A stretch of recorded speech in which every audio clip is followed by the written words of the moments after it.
Hi everyone and welcome back to Bonnie Astrology. Today we're discussing the astrology of March 2024. It is eclipse season yet again, and what this particular month and eclipse season are meaning for your zodiac sign. So as always, if you do enjoy this video, you can give it a thumbs up to let me know you like it.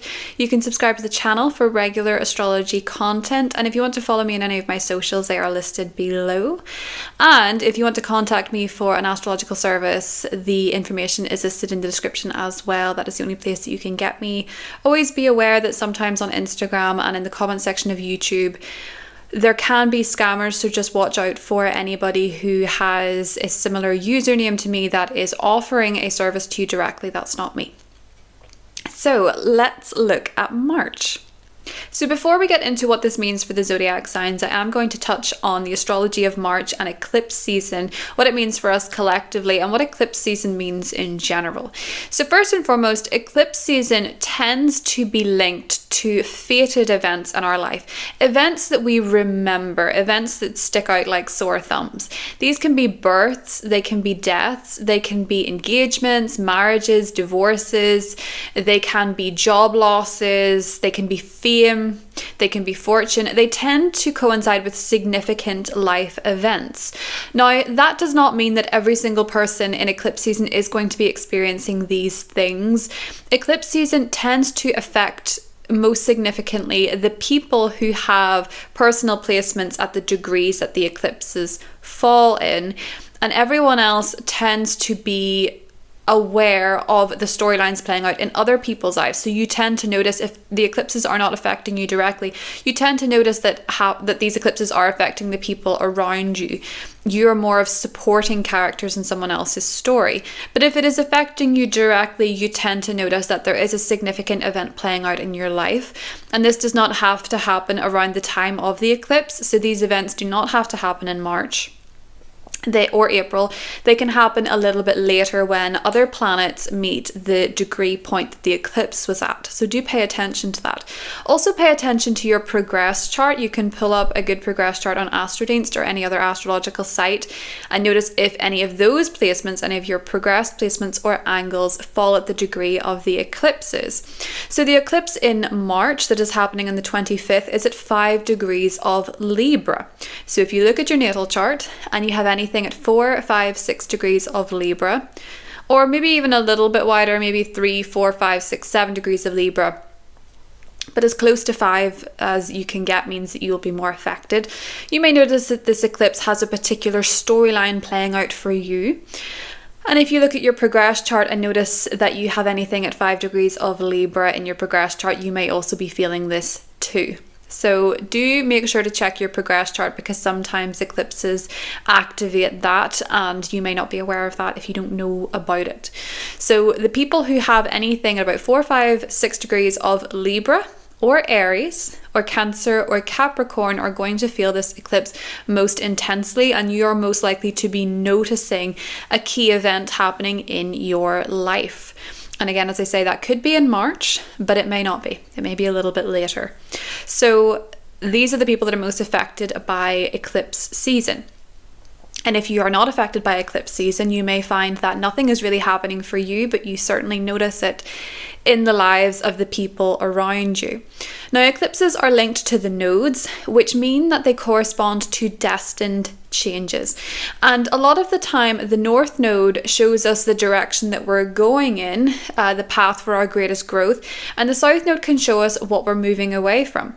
But the South Node can also show us past life energy, past energy that is coming up again. And because this is a South Node eclipse in Libra, we may notice that people from the past, particularly old relationships, may feature at the time of this eclipse. So that could be running into an ex, that could be reconnecting with an ex for some people. That could also be breaking a cycle in relationships, breaking patterns in relationships, as this is happening in the sign of Libra, which is associated with partnerships and relationships of all kinds. So March may be a month where you notice that there are possibly significant shifts in relationships around you. So that can be that someone meets the love of their life from a past life. That can be that somebody gets engaged. That can also be that somebody splits with a partner. That can also be that someone's going through a divorce.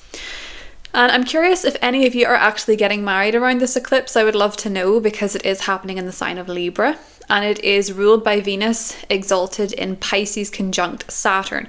So it feels that this month relationships will be a huge topic of conversation. Obviously, they have been since the South Node went into Libra in July 2023.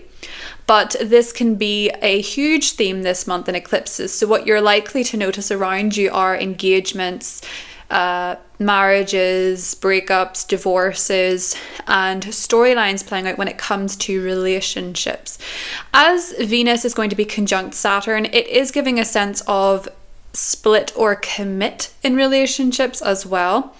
And I did actually draw a couple of tarot cards for this, and the two that popped out together were the Two of Cups and the Two of Pentacles, which is about weighing up relationship balances, whether or not these relationships in your life are equal, whether or not you're able to balance each other's needs respectively. And this really tunes into the energy of the North Node in Aries and the South Node in Libra. People tend to be a little bit more focused on what they need and what they want. And this can cause a bit of trouble in relationships, because it might not necessarily be so easy to balance what you want with someone else's. And this is where the split or commit energy comes in, whether or not you feel that you are on the same page as your partner or a best friend or a business partner in your life. It tends to coincide with changes in relationships of many forms, but it's usually a one-on-one close relationship. So March is a time we might notice that there are relationship changes going on in our life, or we may notice that we ourselves are focusing more on our relationships and weighing up our options, so to speak, weighing up if these relationships are balanced and weighing up if these relationships are attainable or workable in the long run. Because Venus meeting Saturn says, is this a long-term potential? Is this worth committing deeper to? Is this something that it has a future, so to speak, with Venus and Saturn together? Of course, this being in Libra can also bring up conversations surrounding beauty. It can also bring up conversations surrounding aesthetics. And because this is a South Node eclipse in Libra, one of the things we notice about the South Node in Libra is that certain beauty standards can be changed and left behind. One of the things that I noticed when the South Node went into Libra was Pamela Anderson deciding to go makeup free. That was a topic of conversation that came up as the South Node entered Libra. And I think with this being an eclipse, changing beauty standards in general are quite likely. With Venus conjunct Saturn in Pisces, this might be surrounding aging or surrounding getting older, and how perhaps people are maybe embracing getting older, maybe embracing grey hair, maybe embracing wearing less makeup, maybe embracing the beauty of aging, I think, is one way that this looks with Venus and Venus in Pisces conjunct Saturn. But for some people, this can also be, with it being a South Node eclipse, they want to reverse signs of aging. So people might be more inclined to get work done that can make them look younger as well. It can go either way. But it might be a topic of conversation coming up in your life, something about changing aesthetics. And with Venus and Saturn, this can also be about teeth or bone health, with Saturn being in the mix. But I did notice whenever I pulled a card too that I got the Nine of Pentacles, which can be about wanting to invest in your aesthetics, wanting to invest in what makes you feel beautiful. And that's very different for everybody. What makes them feel beautiful, what makes them feel confident and self-confident, specifically with the North Node being in Aries. With this eclipse also being in the sign of Libra and Libra being associated with the law, it is entirely possible with Venus conjunct Saturn in Pisces that there may be some legal changes, laws, legislation being released or perhaps even put in place due to past mistakes surrounding water, surrounding the oceans. With with Saturn being in Pisces, it can bring about seriousness when it comes to bodies of water, water quality, the oceans, and it feels as though maybe something is being let go of, perhaps an old way of, I want to say perhaps polluting the water. There could be significant changes to allowances there. There could be significant changes to whatever the law allows in those areas. I'm not necessarily too well versed in this particular area of the law, but I do understand that perhaps there could be conversations surrounding polluting the water, conversations surrounding oil spills as well. And legislation may be being put in place, or legislation may be being changed. I feel because Venus is exalted in Pisces, it's likely going to be something that benefits the water, hopefully, benefits the oceans and things like that. So that is what the eclipse is bringing up in terms of themes. It certainly feels incredibly relationship oriented.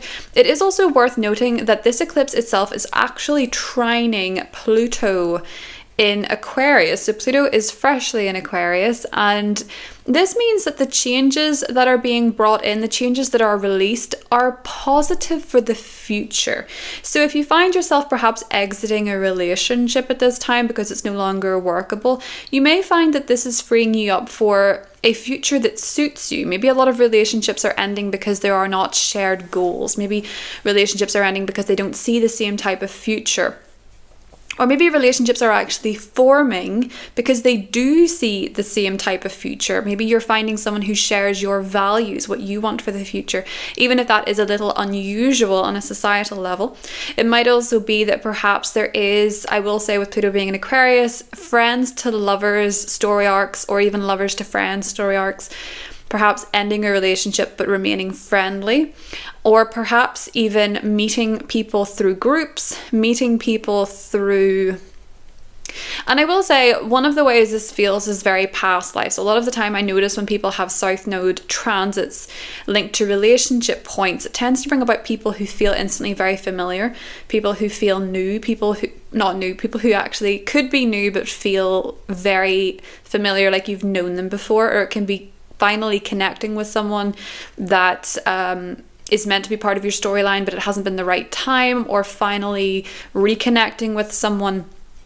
And with Pluto being in Aquarius, this can of course be through the internet. This can also be through groups of people, networking and things like that as well.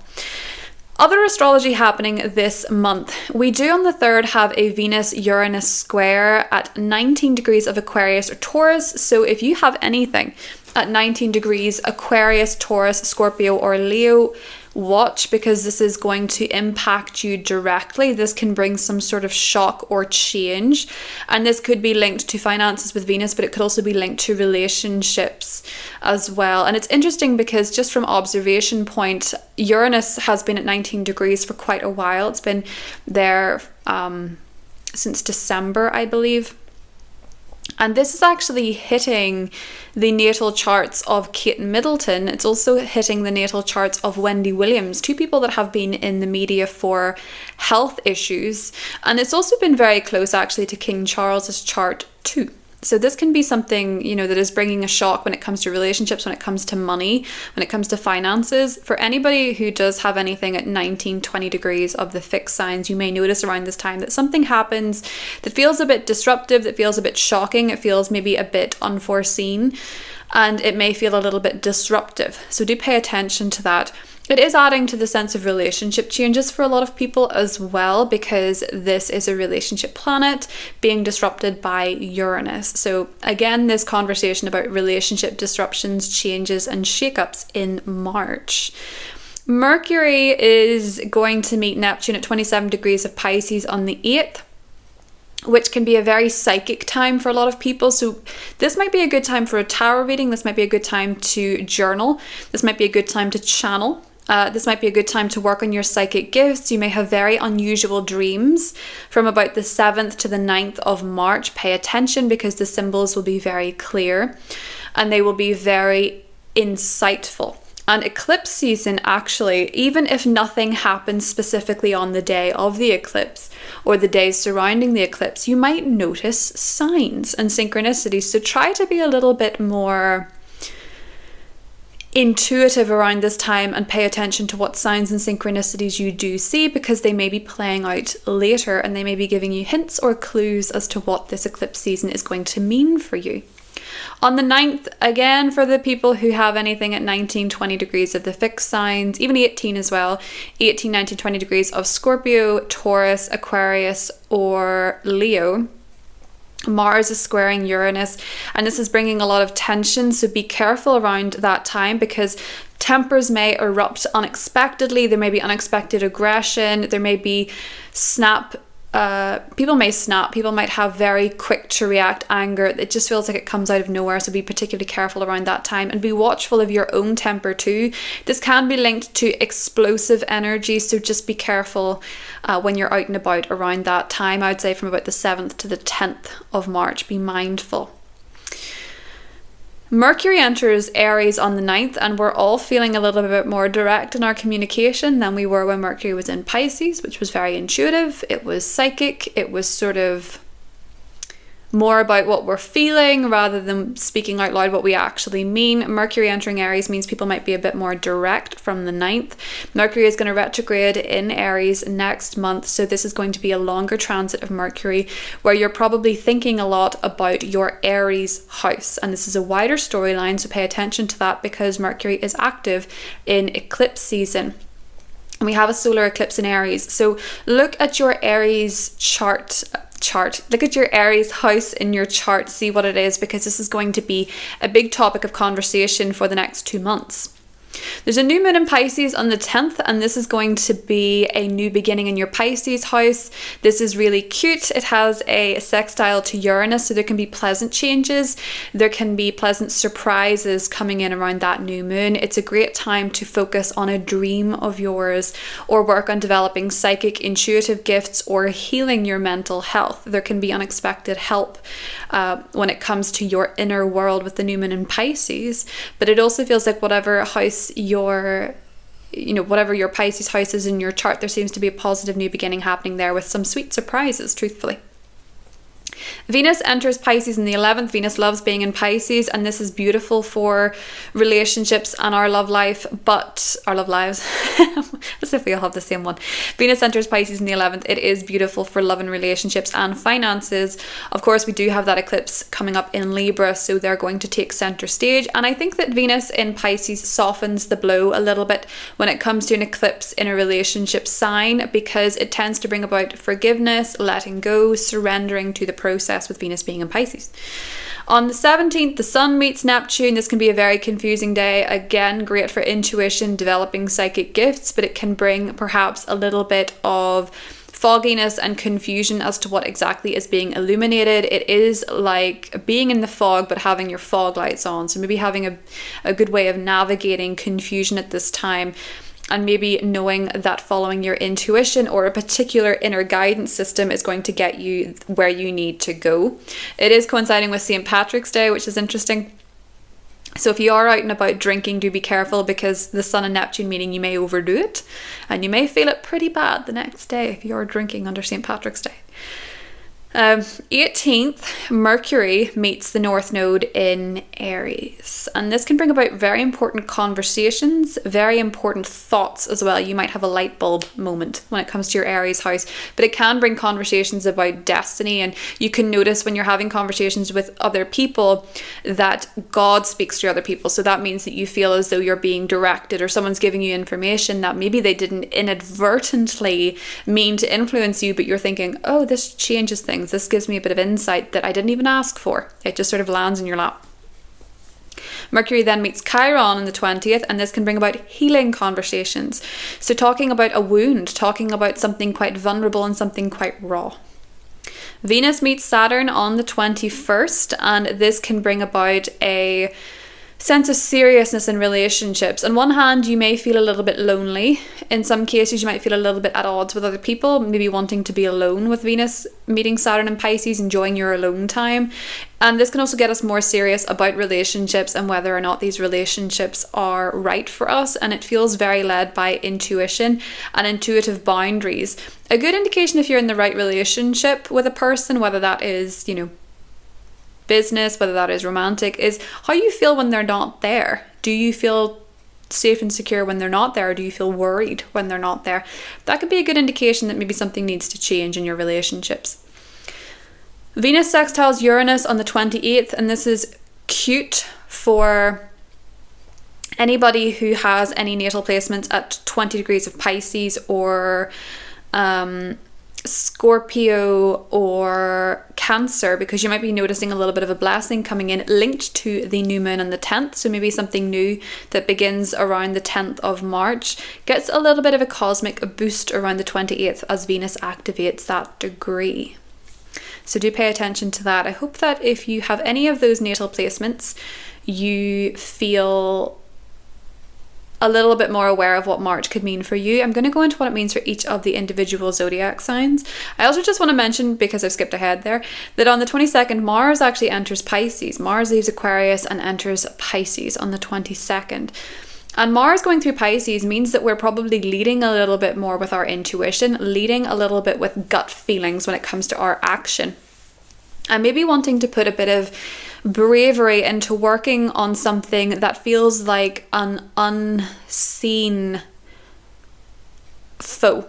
Something we feel like is working against us behind the scenes, maybe a self-sabotaging behavior, maybe a pattern where maybe a little bit more braver to look at it with Mars being there, because we have a feeling. We're more likely to act on our feelings. But yes, that is what I have for March 2024 and eclipse season. I do hope that was helpful. And the timestamps are listed below for all of the zodiac signs. I do suggest that you watch your ascendant, but if for whatever reason you feel like you resonate more with the sun and the moon, you can watch that too. I will also suggest for the eclipse to pay attention to your progressed ascendant as well. That is what I have for you, and I will talk to you soon. Bye. Hi Aries, welcome to March 2024 and a very happy birthday to all the Aries suns who are celebrating their birthday in March. If you have a birthday around the 25th of March, so that's the 24th, 25th or 26th, this is going to be a very significant season for you in particular, but we do have a lot going on in April with the solar eclipse happening in Aries as well. But let's not jump ahead. We don't need to rush into April just yet because we have March to get through. So there's a lunar eclipse this month, and it's happening in your opposite sign, which means it's happening during your season. And this is going to be a lunar eclipse at 5 degrees of Libra, which is your opposite sign. So if you have Aries placements at 5 degrees, you may notice that this eclipse is going to be particularly impactful for you. And if this eclipse is happening around your birthday, particularly if you're born on March 25th, pay attention in the coming year to your health. It should be your priority, but you may also notice some significant shifts, fated shifts and circumstances occurring in your life around the eclipse, but also possibly later. So I'll get to that eclipse in a moment, but I'm going to start with March astrology in general. So Mercury actually enters your sign on the 9th, which means that in terms of communication, you may be feeling like you have a lot to say, you might be more chatty, but it's worth noting that Mercury will actually retrograde in your sign in April. So there may be things that you say now that you have to later revise. Say you're writing something, for example, because Mercury rules communication and writing, and it rules your third house. Say you're writing a book, say you're writing a blog, you're thinking of starting a podcast. There may be some ideas that are coming up now that you're going to have to redo, revisit. There might be conversations started now that you have to go back on or examine, reassess, and you might find yourself reassessing the facts over the next couple of months or reassessing your own communication style. You might also find that when it comes to reaching out to people to plan events or to have conversations, it may be more common that you're actually the one initiating them, Aries, with Mercury entering your sign. There is a new moon on the 10th, and it's happening in your 12th house. And we have a lot of activity in your 12th house, Aries. Venus is moving into your 12th house, and we later have Mars entering to your 12th house on the 22nd. So in part, although we're headed towards your season this month, your season obviously beginning on the 19th, we do have a lot of sleepy energy, a lot of quite reclusive, isolated energy. And by that, I don't necessarily mean that you will be in complete isolation, especially not up until the 11th, when Venus and Mars are both co-present in your 11th house of social networking. But after that, from the 11th, when Venus enters your 12th house, you may find that it's just more pleasant to be spending time alone, to be healing, to be recharging. And you might actually find yourself more interested and more invested in the spiritual side of life. So whether that is meditating, whether that is tarot reading, whether that is seeing a spiritual healer, or whether or not that you're seeing actual healers, physicians, medical practitioners. Maybe some of you are spending time in a hospital. And maybe you're just looking into healing, whether that is emotionally, spiritually, soulfully, mentally, or physically. The month of March, Aries, could be a bit of a recharge before your season. And I would recommend that. I would recommend in March you take as much rest as you can, because eclipse season being in your sign is no joke. Whether you're Aries, sun, moon, or rising, it is no joke whenever you have eclipse season in your sign. It just affects your energy levels. So it's good to take care of yourself in this Pisces season, especially because when Venus enters your 12th house in the 11th, Venus is exalted in Pisces, which means that you may actually feel like there's a lot of beauty in time spent alone this month. You might actually find that you're connecting spiritually in your dreams to people that you care about or you've cared about. And I know that might sound a little bit strange, but what I mean by that is that you might actually find that, say you have a romantic partner in your future, you might have a dream of them before they appear. Say you have someone who passed over that you were in a relationship with, you may have visitation dreams.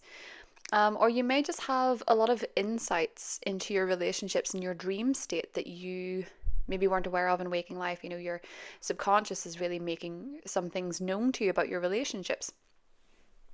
And interestingly enough as well, with relationships being said, we are headed up to that lunar eclipse at 5 degrees of Libra on the 25th in your opposite sign.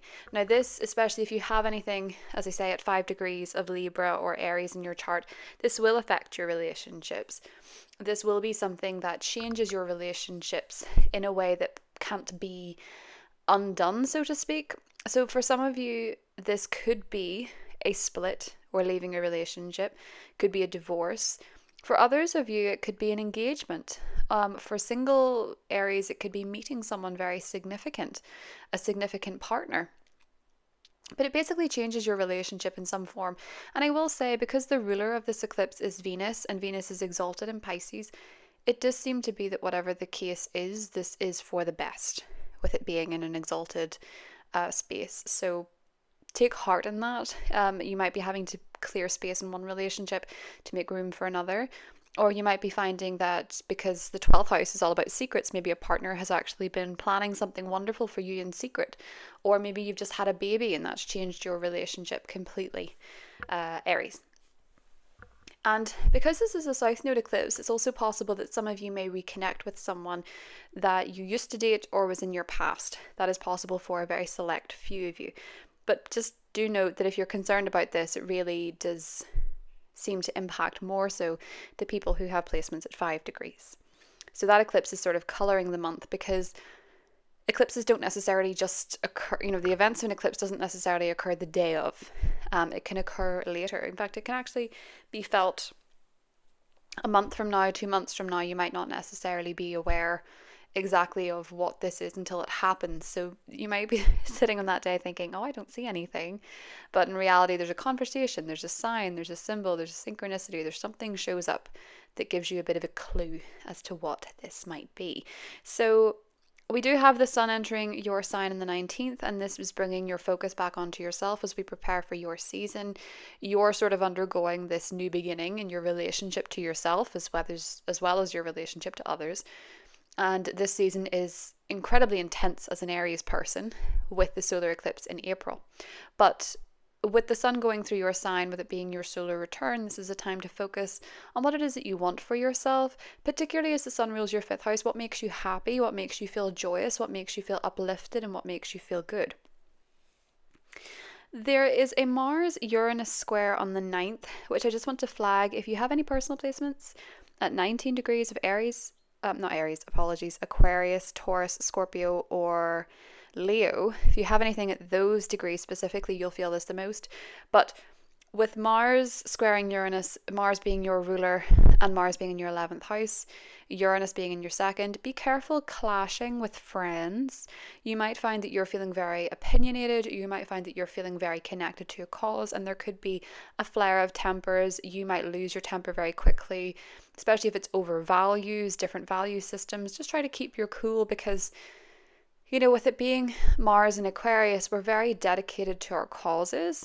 But with the square to Uranus, it can sometimes feel like we're so determined to get our point across that we miss the connecting values with a person that we're talking to and what unites us. This can be kind of divisive.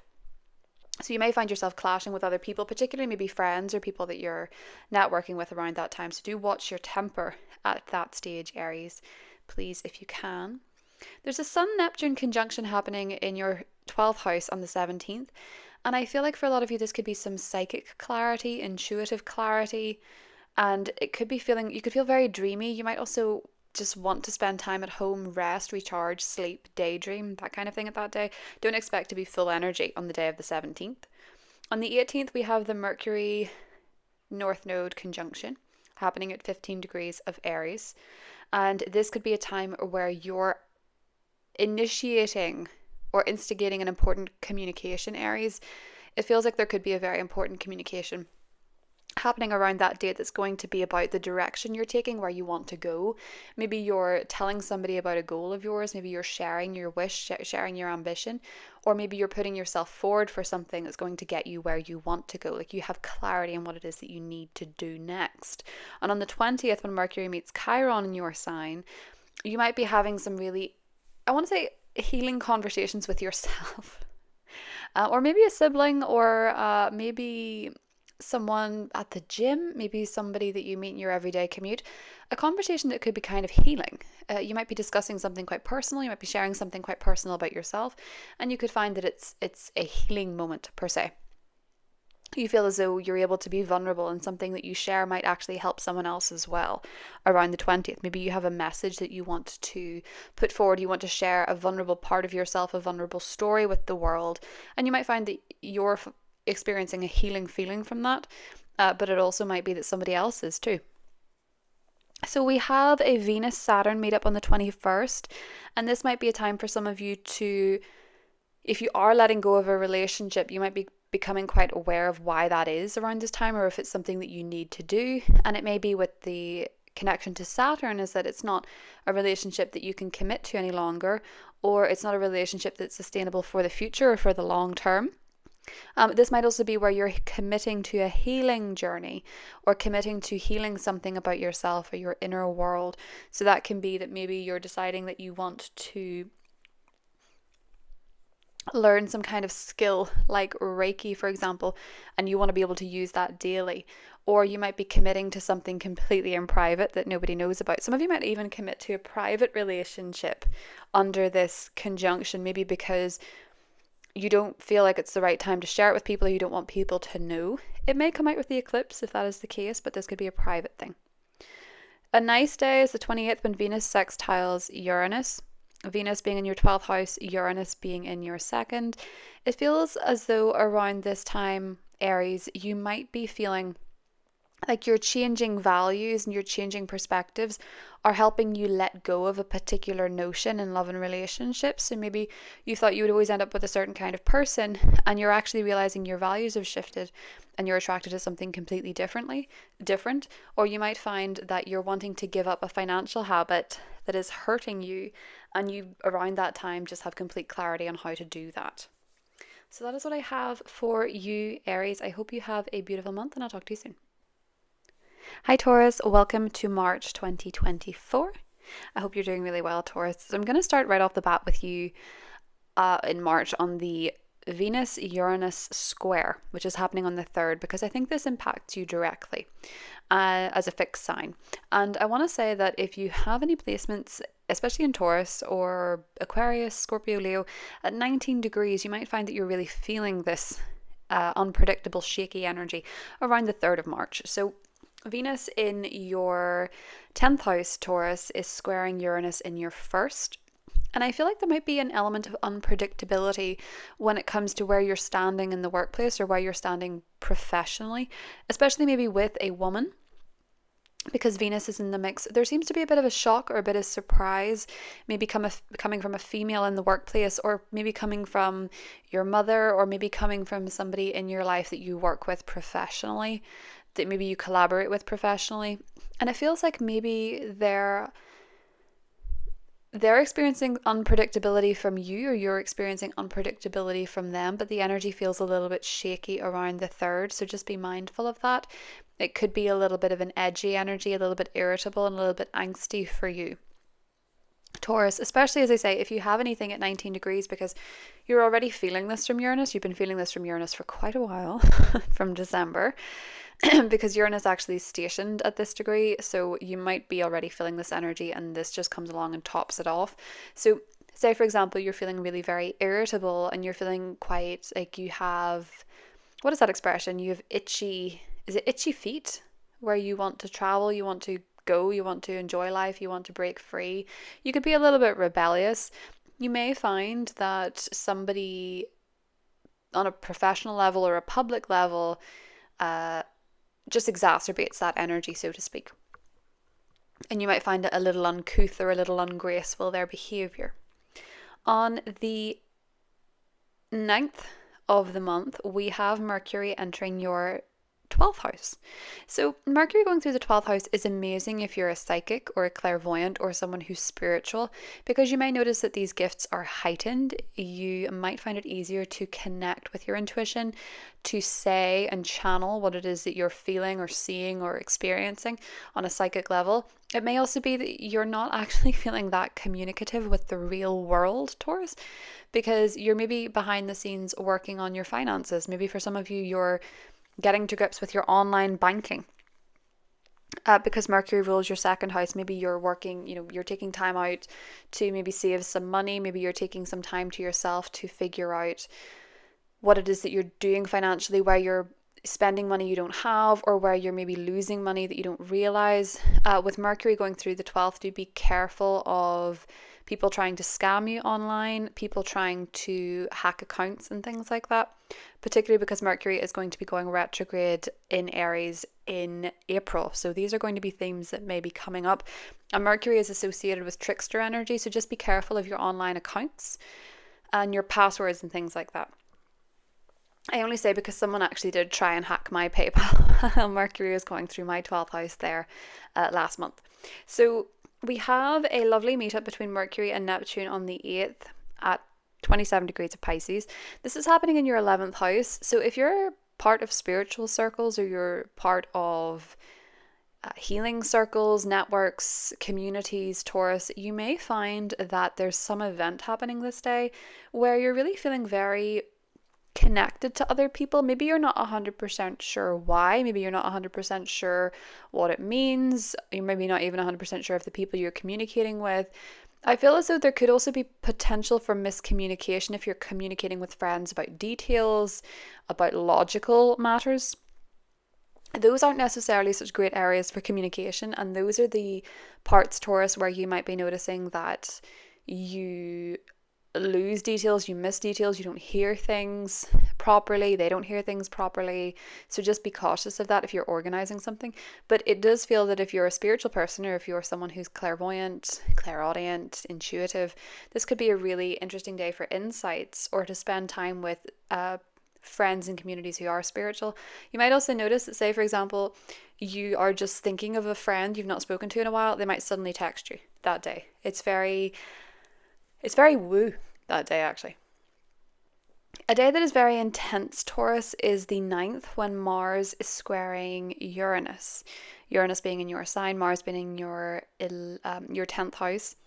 With this particular energy, Taurus, I feel like this is one to be very cautious of, especially if you do have placements at 19 degrees of the fixed signs. So Taurus, Scorpio, Leo, or Aquarius. Particularly Aquarius and Taurus, because Mars is in Aquarius in your 10th house, and it's squaring Uranus, transiting your 1st. So you might notice that you find yourself at loggerheads in an argument, in a heated debate with someone professionally, or maybe with a parent, a dominant parent, There could be loss of temper that you didn't see coming. There can be loss of... It can be quite angry, actually, and because Mars is the ruler of your 12th, you might actually find that this comes out of nowhere. You might not have seen this coming. You might learn that you have an enemy in work that you didn't realize that you did. You might notice that you are sort of blindsided by somebody else's anger and hostility. So just be careful around that date, because tempers can flare, and the best thing to do is to avoid it, just because this particular energy does have the potential to escalate quite significantly. So I would be mindful of it. If you feel like someone is acting a bit off, maybe give them a wide berth around this time. There's a new moon in your 11th house on the 10th, and this one's really cute because it is actually receiving a sextile from Uranus in your house, your first house. So it looks like you're making new friends this month, Taurus. It looks like you have new friendships to connect with, new people. You might be finding yourself joining a network, joining a group of people. You might be attending a significant event around the time of this new moon, spending time with friends. You might be feeling very social.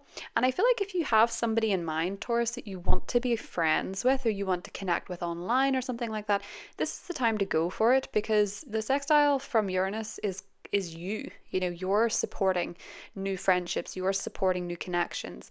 Or maybe even you're thinking of putting yourself online. Maybe you're thinking of putting your content online, and this is the new moon that you take action towards this. It's looking really positive, especially because Venus enters Pisces in the 11th, and from then right up until the end of the month, you may notice that you're connecting in a beautiful way to friends. You're feeling very part of a group. You're finding more social invitations.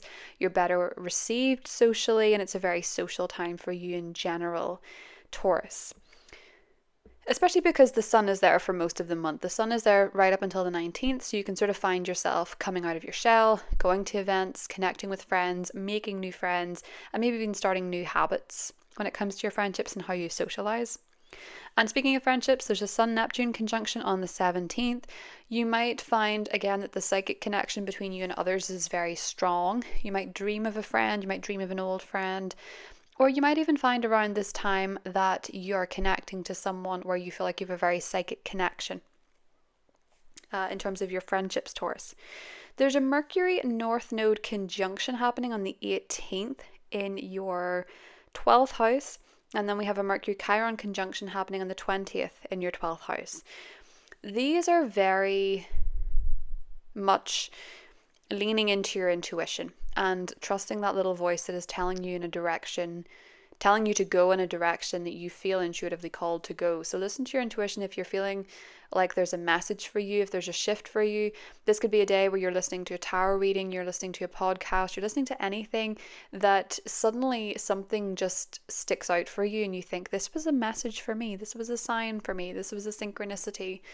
You might also find yourself having the type of dreams whereby you have spiritual visitations, you dream of someone who's deceased, or you just get a very strong intuitive knowing about what it is that you need to do or what it is that you need to heal as well, with the connection to Chiron.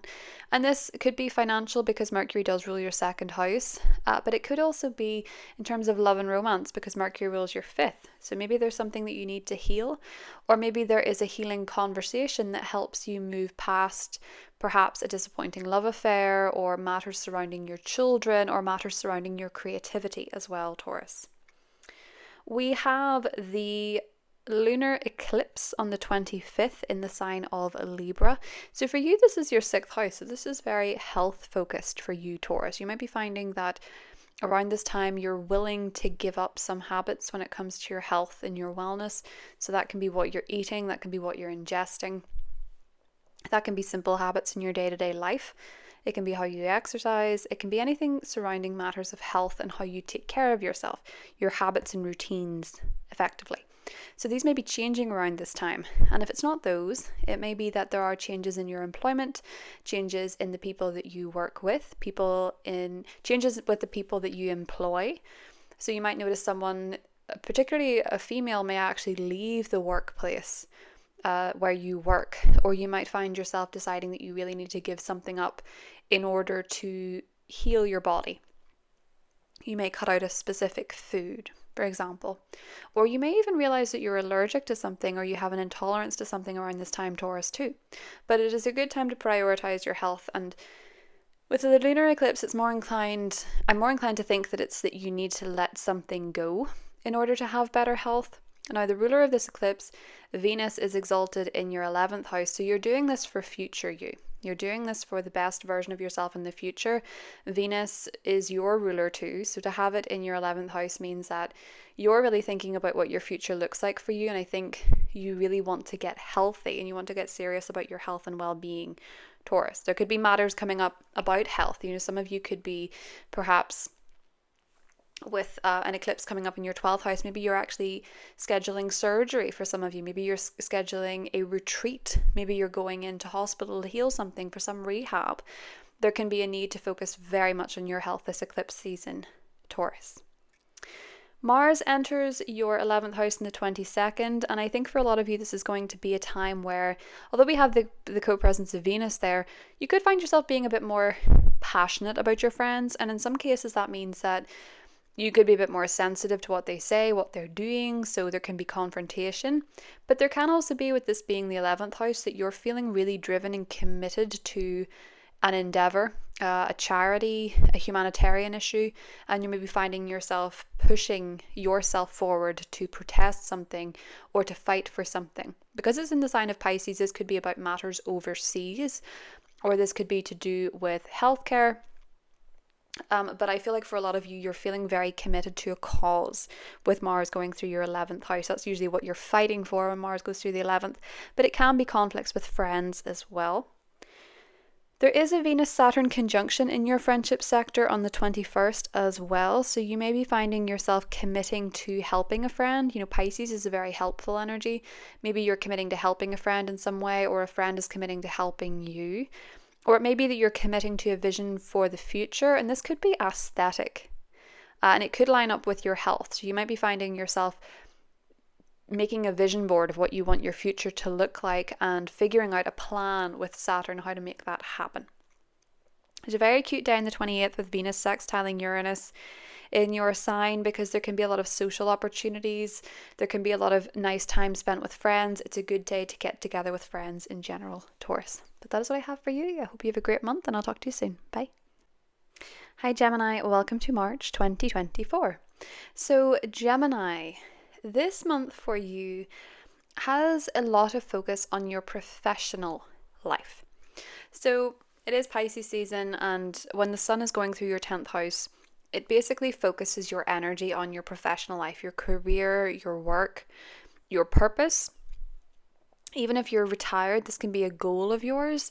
This can be your public status, what you put out to the world, what you're involved in terms of your, say you're a member of clubs and societies and things like that. The 10th house can also be about that. But I feel for a lot of you like you are perhaps professionally making some sort of new start or new beginning. We have a new moon in your 10th house on the 10th. And this is saying to me, Gemini, that maybe in the few days before or the few days after this new moon, you are beginning something new. So for some of you, that can be a new job, that can be a new work environment, that can be a new role, a new position, that can be a new way of doing things in your career. This is a great time to set intentions. If there are no changes happening to you, or you're not making any changes specifically in your career, Gemini, this is a great time to set intentions of where you want to be professionally 6 months from now, because Saturn transiting your 10th house is a very important time in your life. So if you're a Gemini rising, Saturn going through the 10th, it's a very important time, because oftentimes it is when we realign our values to our career and our public life, our professional path. And with Saturn, we tend to find that the growth is not necessarily quick, but it is long lasting and it's quite stable. And what we begin professionally during this chapter tends to last quite a long time. It can actually be a time where people really truly align themselves with their career path, their hope for their career path, what they want to be. And it can be a time of great professional growth. So with that new moon being there, it is asking you to set some goals for yourself, set some intentions for what it is that you want to achieve, because you're likely feeling a lot more serious about those things anyway. And If it's not career, say you are retired, this might be a time when you have goals in mind and you're realizing that you need some goals to work towards. Otherwise, you may find yourself feeling a little bit blue and melancholy with Saturn. The more goals that we set ourselves and the more we commit to them with Saturn, oftentimes we feel like the low mood that can coincide with Saturn transits can sometimes be dissipated because we are setting our mind to a goal for ourselves. That's just how Saturn energy tends to work. And I think with you having a Pisces 10th house, you need to be quite inspired about it. There's a lot about that new moon that's really positive, Gemini, because the sextile coming in from Uranus in your 12th means that you might actually get support from very unseen places. You might find that people are supporting you that you didn't know you had in your corner. You know, it's a guardian angel kind of, oh, I didn't realize this person was putting my name forward for this role and now they want to interview me. Or it can be, oh, I didn't realize that I had friends who were promoting my business on their accounts. I had no idea. Now I'm getting all these followers. Like hidden angels, people helping you out professionally that you didn't expect. And it can also be very supportive when it comes to making changes that maybe you weren't comfortable to make before. Gemini. So there is a couple of things to note about your career as well. We have a Mercury-Neptune conjunction on the 8th, and it feels a little bit like if you've something to say professionally, you could get a bit muddled, you could get a bit confused with Mercury connecting with Neptune. You might not be 100% sure of what it is that you want to say, but you maybe know how you feel or what you intuit. It's a better time to listen to your intuition. It's a better time to connect to your own intuition, your own emotions when it comes to what it is that you want to say professionally, but it is still a day where things can get a little bit muddled. I think you might have some sort of psychic clarity when it comes to a communication that you have in the workplace. So you could be talking to someone and they could be telling you one thing, but you could really have the strong intuitive sense that there's something deeper and you're not quite sure what it is, but you'll let it unfold. So just pay attention to that, Gemini. There is a Sun-Neptune conjunction on the 17th, so there may be perhaps someone in your workplace that is putting something forward to you. The Sun rules your 3rd house, so you might find that there is possibly a male communicating something to you and you're not 100% sure that you trust it. You're not 100% sure if you have the full picture. With Neptune involved, you probably don't. But the 2 days that I just mentioned, if you're creative, they're wonderful. You know, if you're in a creative profession, they're really positive. You can be creative, you can be intuitive, you can feel like you're channeling the divine, you can feel as though everything is quite clear beneath the surface for you at least. But you may find that in the external world, people are a bit confusing and perhaps at times a little bit deceitful. With Neptune too. You could also find that people that you work with are maybe a little bit harder to pin down and communicate with as well, or you may be feeling like you can't be pinned down and you kind of want to avoid everybody. That's possible as well. 2 days that are a bit tricky. Venus square Uranus on the 3rd and Mars square Uranus on the 9th. These are both happening at 19 degrees of Aquarius and Taurus. Taurus, your 12th house. Aquarius, for you, Gemini, is your 9th. It feels like there could be significant clashes with people in your life when it comes to foreign affairs, when it comes to political views, when it comes to philosophical debates. There could be some clashes. You could find that perhaps people are a bit more unpredictable. You could find that people's moods are a bit hard to gauge. You may find that if you're traveling, there could be, keep your wits about you at this time if you are traveling, because you could meet people who are aggressive where you are, or you could meet people who are quite angry and they could be acting in a way that is erratic, Gemini. So just be mindful of that.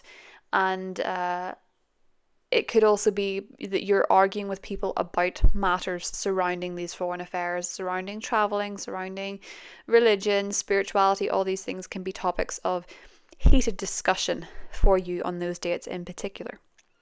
Now, there is Mercury entering Aries for you on the 9th. Is going to be a time, Gemini, where you feel maybe like you're having a lot of conversations with your friends. You might find yourself added to group chats. You might find yourself spending more time on social media. You might find yourself networking online, communicating, talking to people, reaching out to people. having friends reach out to you. And this is going to be a retrograde cycle because Mercury is going to go retrograde in Aries in April. So you might actually find yourself communicating again with people you've lost touch with, old friends, old social acquaintances, old social media connections. You might find someone refollows you on Instagram. You might find that friend from college that you left, you've not spoken to for years, actually reaches out to you and says, hey, do you want to catch up? That can be your Mercury in Aries story because of the retrograde. And it is going to connect with Chiron, so it also seems as though this can be about healing friendships. So maybe if you're estranged from a friend, or maybe if you have friends that you lost touch with who are medical or healers, you may find yourself reconnecting with them. And there could be an important conversation about the future on the 18th, or an important conversation with a friend with Mercury connecting with the North Node. Venus is entering your 10th house on the 11th, and Mars enters your 10th house on the 22nd, which really ramps up the energy in your career. With Venus entering your 10th house on the 11th, you may find, because Venus is exalted there, that you start to have really positive work relationships. Some of you might find romance in the workplace. Some of you might just find you're getting on very well with your colleagues, getting on very well with your co-workers. You're being well received for the work that you do.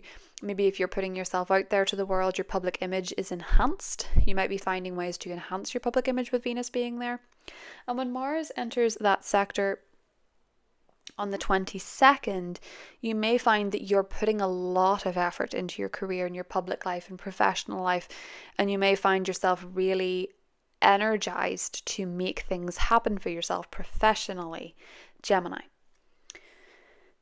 We do have a lunar eclipse on the 25th, and this is going to be happening in your 5th house. So for some of you, this could be a pregnancy. This could be a pregnancy announcement. This could be something happening with your children, significant changes with your children. Maybe they're leaving school. Maybe they're ending a friendship in their life. Maybe they are going through changes in their personal life. There could definitely be something going on with a child in your life, regardless of what age they are. It can be your adult children too. But you may just notice that there's something significant happening in their life for you, Gemini. With Venus being the ruler of this eclipse and being in the 10th house, you may find that this is maybe a change going on for them professionally, or you may find that if you are a creative, that there is a creative project you're wrapping up that is going to benefit you professionally. You might find that anything that you're working on that is creative in nature, you might find something that you're working on that is a metaphorical baby of yours. This could really be enhancing your career. You might be seeking ways to get more creative in the workplace. And for some of you, this could be a fated love affair that is connected to your work or connected to your public image in some way, or affects your public image in some way. Gemini, that is possible too. Venus is conjunct Saturn around the time of this eclipse. That will be exact on the 21st, so a few days prior, where you seem to be making a work commitment. You seem to be committing to something professionally or committing to something you're doing publicly, Gemini. But that is what I have for you. I hope you have a wonderful month, and I'll talk to you soon. Hi Cancer, welcome to March 2024. This is a very significant month for all of us because it is eclipse season, and because you are a fellow cardinal sign and the eclipse is happening in a cardinal sign, this could be a particularly significant one for you, Cancer, but I will get to that in a second. Let's start with one of the main themes this month is how much energy we have in your 9th house. So there's a new moon in your 9th house on the 10th. Venus enters your 9th house on the 11th, and the Sun enters your 9th house on the 22nd. The Sun will be there until the 19th. So we have a lot of energy happening here, which means that the themes are very significant. Now, there's a new moon happening on the 10th, and it feels like for a lot of you, Cancer, you may be beginning a new course of study. For some of you, you could be applying to university. For some of you, you could be starting a study program. You could be deciding you want to get a diploma or you want to get a degree. For others of you, this could be that you're planning a trip or even taking a trip around this time. There's somewhere you want to travel to. There's somewhere you want to adventure to. Or it may be that there's something that you want to learn that is just simply taking your interest. Or it can also mean that a legal matter or legal proceedings are beginning around the time of the new moon. Now, it feels like if you're traveling somewhere, there's a supportive aspect from Uranus in your 11th. You could be traveling to meet friends, traveling with friends, or making friends when you travel. This can also be that if you're beginning a course of study, you will find yourself mingling and connecting with people who are quite diverse. You could find yourself connecting with people from all walks of life, people who maybe are very different to the type of people that you know, or the type of people that you normally socialize with, Cancer. Or you may find as well that perhaps you are wanting to change your vision for yourself of the future. Like your vision for yourself of the future is changing, and you're finding under this new moon that maybe that means you're going to want to relocate. Maybe you're wanting to begin a new career path, so you're starting to study something new to shape the future that you want and break free of whatever feels mundane for you and no longer aligns with what it is that you need. So there's a Venus-Uranus square on the 3rd, Cancer, so pay attention if you have anything in your chart at 19 degrees of the fixed signs, Aquarius, Taurus especially, but also Scorpio, Leo. There seems to be a clash going on between your 8th and 11th houses, which means that you may find if you have an intimate partner, they could be clashing with one of your friends. You might be finding that they're not getting along, or they're not getting along with someone that you're in a team with, or they're not enjoying what you're putting on social media. There could be a clash between an intimate partner and your social life effectively. It could also be when it comes to a team, there is a bit of disgruntled energy between what is being shared between everyone. So you may find that there are people who are a bit frustrated and a bit angry. That can also travel into the 9th as well, I want to say, with Mercury squaring Uranus, because there could be a clash going on between, as I say, shared assets, what you're sharing within a group. It can be financial arguments within a group or a network or a team that you're a part of. There can be frustrations. These frustrations are coming from your 8th house. So I feel like a lot of you could, if you have a partner, they could be quite irritated by your friends this month, or your social life or your social media. Or it could be that maybe you're irritated by their friends. But I feel as though there's some hostility and frustration coming in from an intimate partner, or maybe arguments and frustrations surrounding inheritance, loans, shared resources, shared property. Cancer. There's a Mercury-Neptune conjunction on the 8th, which means there could be some important communication surrounding travel documentation, visas, university, those type of things, higher education. Just make sure that you're not missing anything. Mercury-Neptune communication can be notoriously tricky. You can find that you miss important details.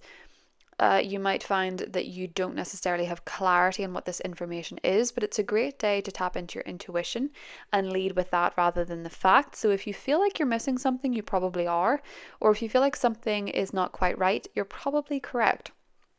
Under the Mercury-Neptune conjunction happening in your 9th house. So double check your travel plans, double check your documentation, double check what you've put on documentation, or if you're applying for something legally, make sure that you've put the right details. That's not the best day for signing something either. The Sun meets Neptune in that sector on the 17th, and this could actually be really nice for travel because you could feel like you're somewhere that's so idyllic, or you may find yourself learning about higher belief systems, religion, spirituality, and you might find yourself really lit up by the information that you're getting. Some of you may even find love abroad or with someone from a different place or background or education to you, or you might find them within education. You might find them within a church setting or religious setting when Venus enters your 9th house in the 11th, and Mars also enters that sector on the 22nd. You may find yourself really connecting quite nicely with people from different walks of life, and you may also find yourself just really interested in what you're learning at this time too. With Mars entering that sector on the 22nd, you may feel really energized to pursue a degree, to learn something. This could be that you're having a cramming session for an exam. You could be taking exams and you could just feel really driven when it comes to your academics, or when it comes to arranging a trip or taking a trip. If you are taking a trip between the 11th and the 22nd, I feel as though it may feel more of a relaxing trip. From the 22nd onwards, you may be more inclined to want to pack everything in that you possibly can if you are traveling, Cancer. Now, we do have energy in your 10th house this month. We have Mercury entering your 10th house on the 9th, which means that there's going to be a lot of communication when it comes to your career. Going to be a lot of messaging back and forth with perhaps someone in a position of power, someone in a position of authority, a lot of communications regarding career. This is going to connect with Chiron, and this is going to be part of a longer Mercury retrograde cycle. So you might be finding that there is going to be communication, conversations, emails, dialogue when it comes to your career that you're going to need to revise and redo later. So say, for example, you're working on a project, you're sending out an email, people might come back with feedback and you have to change it later and then change it again. Or there could be a conversation going on with someone in work, maybe surrounding matters of health with Chiron being involved, but maybe also that there's some things that need to be healed when it comes to your career, some things that need to be addressed.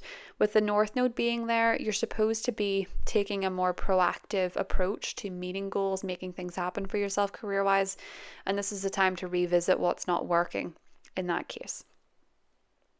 There could also be a conversation with a boss, with someone in a position of power that could feel quite healing on the 20th, but could also feel quite painful with Chiron too. So that could be a significant conversation happening with an authority figure, with a boss, with someone at work where you feel like it triggers a pain within you when it comes to your maybe worthiness when it comes to your career. Cancer.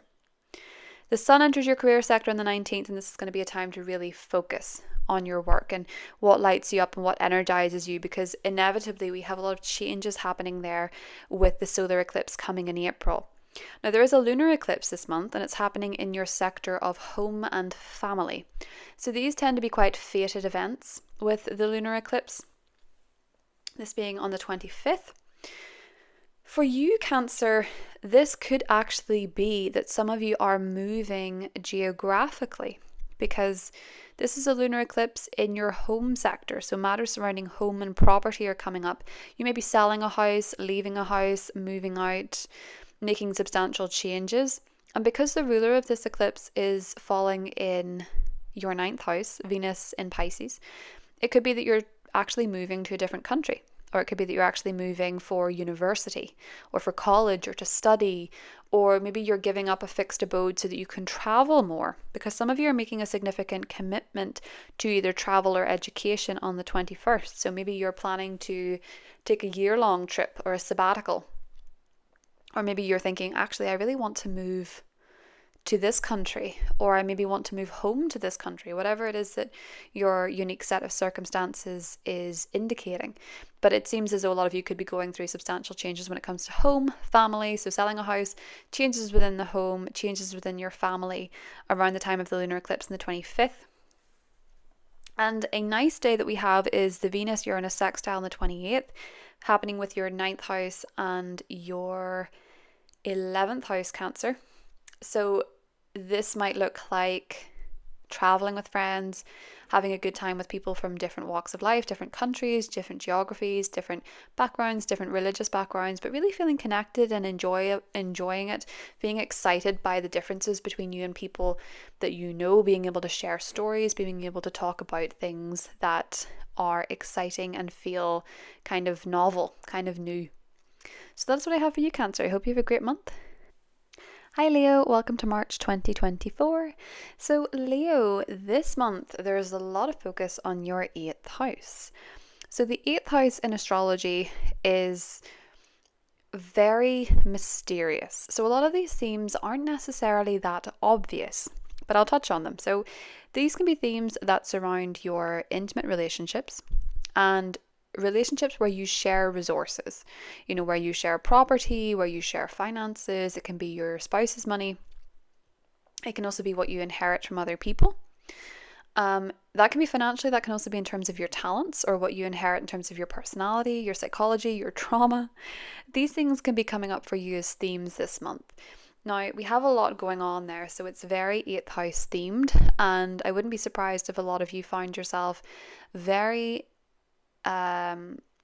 committed to studying astrology or psychology, very engaged with those topics, very engaged with the mysteries of life, maybe seeking counsel from astrologers, tarot readers, shamans, psychologists, therapists, or just learning about these different habits. And some of you may actually be linking it generationally, maybe looking at your parents' birth charts, maybe looking into your generational curses or the different things that you've inherited that you're not so proud of, but also taking time to look at the things you've inherited that you are proud of, the gifts that you have. And perhaps this month is a new way of using those gifts and sharing those gifts with the world, Leo, because we do have a new moon in your 8th house and the 10th. So this might be that you have a new beginning that you're going to share with somebody else. This could very well be professional because there's a sextile from Uranus in your 10th house. So maybe some of you are beginning a new professional relationship in your life where you're going to share your talents together. Maybe you're going to share your resources together. Maybe you're going to go into business with someone. Maybe you're going to buy a property with someone. Maybe you're going to share, maybe you share talents with somebody and you're connecting professionally and you're putting it out there. This is basically a new moon of connection. It does feel for a lot of you it could be a new business connection, but it could also be perhaps a new beginning when it comes to your study of astrology, psychology, to know yourself better. And also perhaps these are new things that you're adding into your career. So you might be finding in your career, whatever it is that you do, you're bringing in your skills when it comes to studying psychology, astrology. Maybe you're bringing in some of your unique gifts that you've inherited from a family member or from your ancestry or something like that. But it does feel like for a lot of you, this could be maybe you're getting a loan. It could be that you're getting a mortgage. And this could be perhaps due to professional growth, or this could perhaps be due to the help of a parent or perhaps someone professionally, or perhaps your career. It's what is helping you get this loan or this mortgage. You could also be starting a new relationship with your finances. So maybe the way that you do your taxes, maybe your tax bracket is changing. Maybe you're filing taxes for the first time. Maybe you're now self-employed and you're having to look into these things. Leo. Could be a new beginning financially too. It could also be a new beginning financially for a partner in your life too. Venus enters this sector on the 11th and Mars on the 22nd, and these are both quite romantic planets. Mars is obviously more passionate and intimate, and Venus is more loving and relationship based. But when they're both occupying the one sign, it tends to bring this rather passionate romantic energy. And I feel as though for a lot of you, this, if you're in a relationship, could be a very spicy month for you. This could also be a time where you're maybe connecting with new people that you're very physically attracted to if you're single, people who are the epitome of your type, or maybe even they're not, you just find yourself very drawn to them. You really like how they look. But this can also be a great month to just figure out your passions and what it is that makes you feel alive, basically. The 8th house is... the 8th house is so hard to describe on YouTube these days because they kind of flag a lot of things that the 8th house is. They flag a lot of topics that are 8th house related. I don't know if you've noticed, but it could be that just with Venus and Mars being in the sector for you, Leo, you're feeling very passionate about something or passionate about someone this month is maybe a better way to put it. The Sun enters your 9th house on the 19th, and this is putting a focus and emphasis on travel, higher learning, higher education, cross-cultural relations. But Mercury enters that sector for you on the 9th, Leo, so you may be wanting to learn a new language, you might be communicating with people overseas, you might be writing something important for your study or for university, or you might even be writing something in a different language. Leo, could be something that's coming up for you as well. Now, I do want to flag this that if you have any placements at 19 degrees of Leo or of Aquarius, Taurus or Scorpio, there's a couple of days this month that are quite jarring. So the first is the 3rd of March when we have Venus squaring Uranus. Venus is in your sector of relationships and it's squaring Uranus in your 10th house of career. A partner in your life may feel frustrated when it comes to your career or your professional life. But it could also be that maybe when it comes to a relationship that you're in, there's a bit of struggle maintaining the relationship and your career. It's like you want to be, or you have to be even, trying all these new things, trying all these new professional ideas. There can be a lot of unpredictability in your own career, and you might have, you might want to be spending time with your partner, or your partner might wanting you to be spending time with them, and they could feel kind of left out and frustrated and suddenly break a bit, suddenly express anger, express frustration, especially on the 9th. A partner may be very angry or irritated. They could also get into a fight with your boss or your parent or something like that, but it's looking very intense, Leo, so just be mindful of that around this time perhaps there is a romantic relationship in your life who's frustrated with whatever's going on in your career, or is frustrated maybe with what's going on in theirs, but there can absolutely be a bit of tension. And I would say for you, Leo, with Mars ruling your 9th house, maybe try and see things from their perspective, or see things from the bigger picture when a confrontation escalates. For those who are single, and even those who aren't, this doesn't have to be a romantic relationship. This can absolutely be a business partner, or it can be a close relationship in your life where there is some tension and some push. Now, we do have a lunar eclipse coming up in Libra, which is your 3rd house, Leo. So the way that this may manifest for you is that there may be someone that you're communicating with that you do not want to communicate with anymore. This could be someone that you perhaps are feeling like, okay, we've talked about this enough, this isn't working, this conversation has to close. You might be ending a period of writing a book, writing a novel, writing a blog, writing a podcast. Some of you could be letting go of this part of your career if it is part of your professional life, or if it makes you money. The moon for you, Leo, is your 12th house of what is hidden. So for a lot of you, if you've been writing something behind the scenes, this might be the time when you're like, okay, I'm actually done with this. Like, I finished this. This is over. Or if you've been, recording things behind the scenes, this might be a time when you're thinking, I think I should put this out now. I think I should actually share this with the world. I think I should actually share my ideas. Say, for example, you've always, when you see sometimes people who are tarot readers online, and you only ever see their hands, maybe you're thinking, actually, I'd quite like to show my face. I'd quite like to show my beautiful hair. Something like that could be happening for you. It can also be a significant change going on in the life of one of your siblings, Leo, with this being in your 3rd house. They could be going through a change. Perhaps you and a sibling could be working through inheritance issues together, or settling loan issues, or joint property, joint financial endeavors. It could also be that perhaps this is happening with a neighbor. This is happening somewhere in your neighborhood. There could be a change going on in your neighborhood, a fated event in your neighborhood. This can also be maybe beginning an intimate relationship with a neighbor for some of you, because it is ruled by Venus, which is in your 8th house and is exalted there. So maybe for some of you, a neighbor becomes a lover. Or it could also be that perhaps there's changes going on in your neighborhood that give you a realization within yourself psychologically. So that can maybe be that you're noticing how certain people behave in your neighborhood that you don't want to be around anymore. And you're noticing, this is very psychologically sounding, but you're noticing that they're triggering something within you. Someone in your local neighborhood, something that's happening. You maybe notice a pattern that plays out in your life, and you're thinking, oh, I might need to solve this. I might need to communicate about this. I might need to discuss this. The 3rd house is very logical and, mental. This might be a time when you're changing the way that you think. You're letting go of an old way of thinking, an old way of communicating. Maybe you realize you've not been direct enough. Maybe you feel as though you have not been as forthright as you could be with your communication, and you have something that you really need to say to somebody. It could be a romantic thing that you need to declare. It could be a financial thing that you need to declare, but I feel as though there might be something that you really feel like you need to get off your chest, so to speak, and you're really inclined to want to change the way that you think. And for those of you that are in primary school or early education, maybe this is that you are leaving early education, and also, what are you doing here? I just always find it funny when I talk about the 3rd house, because it's early education. I just don't think any of you guys are on here. But it could be that if you're a teacher, maybe there's something changing within your school, maybe legally, because this is happening in the sign of Libra, if you are a teacher. And that would also play into the fact that we're going to be in Aries season, which is also to do with education as well. So that is what I have for you, Leo. I hope you have a great month, and I will talk to you soon. Bye.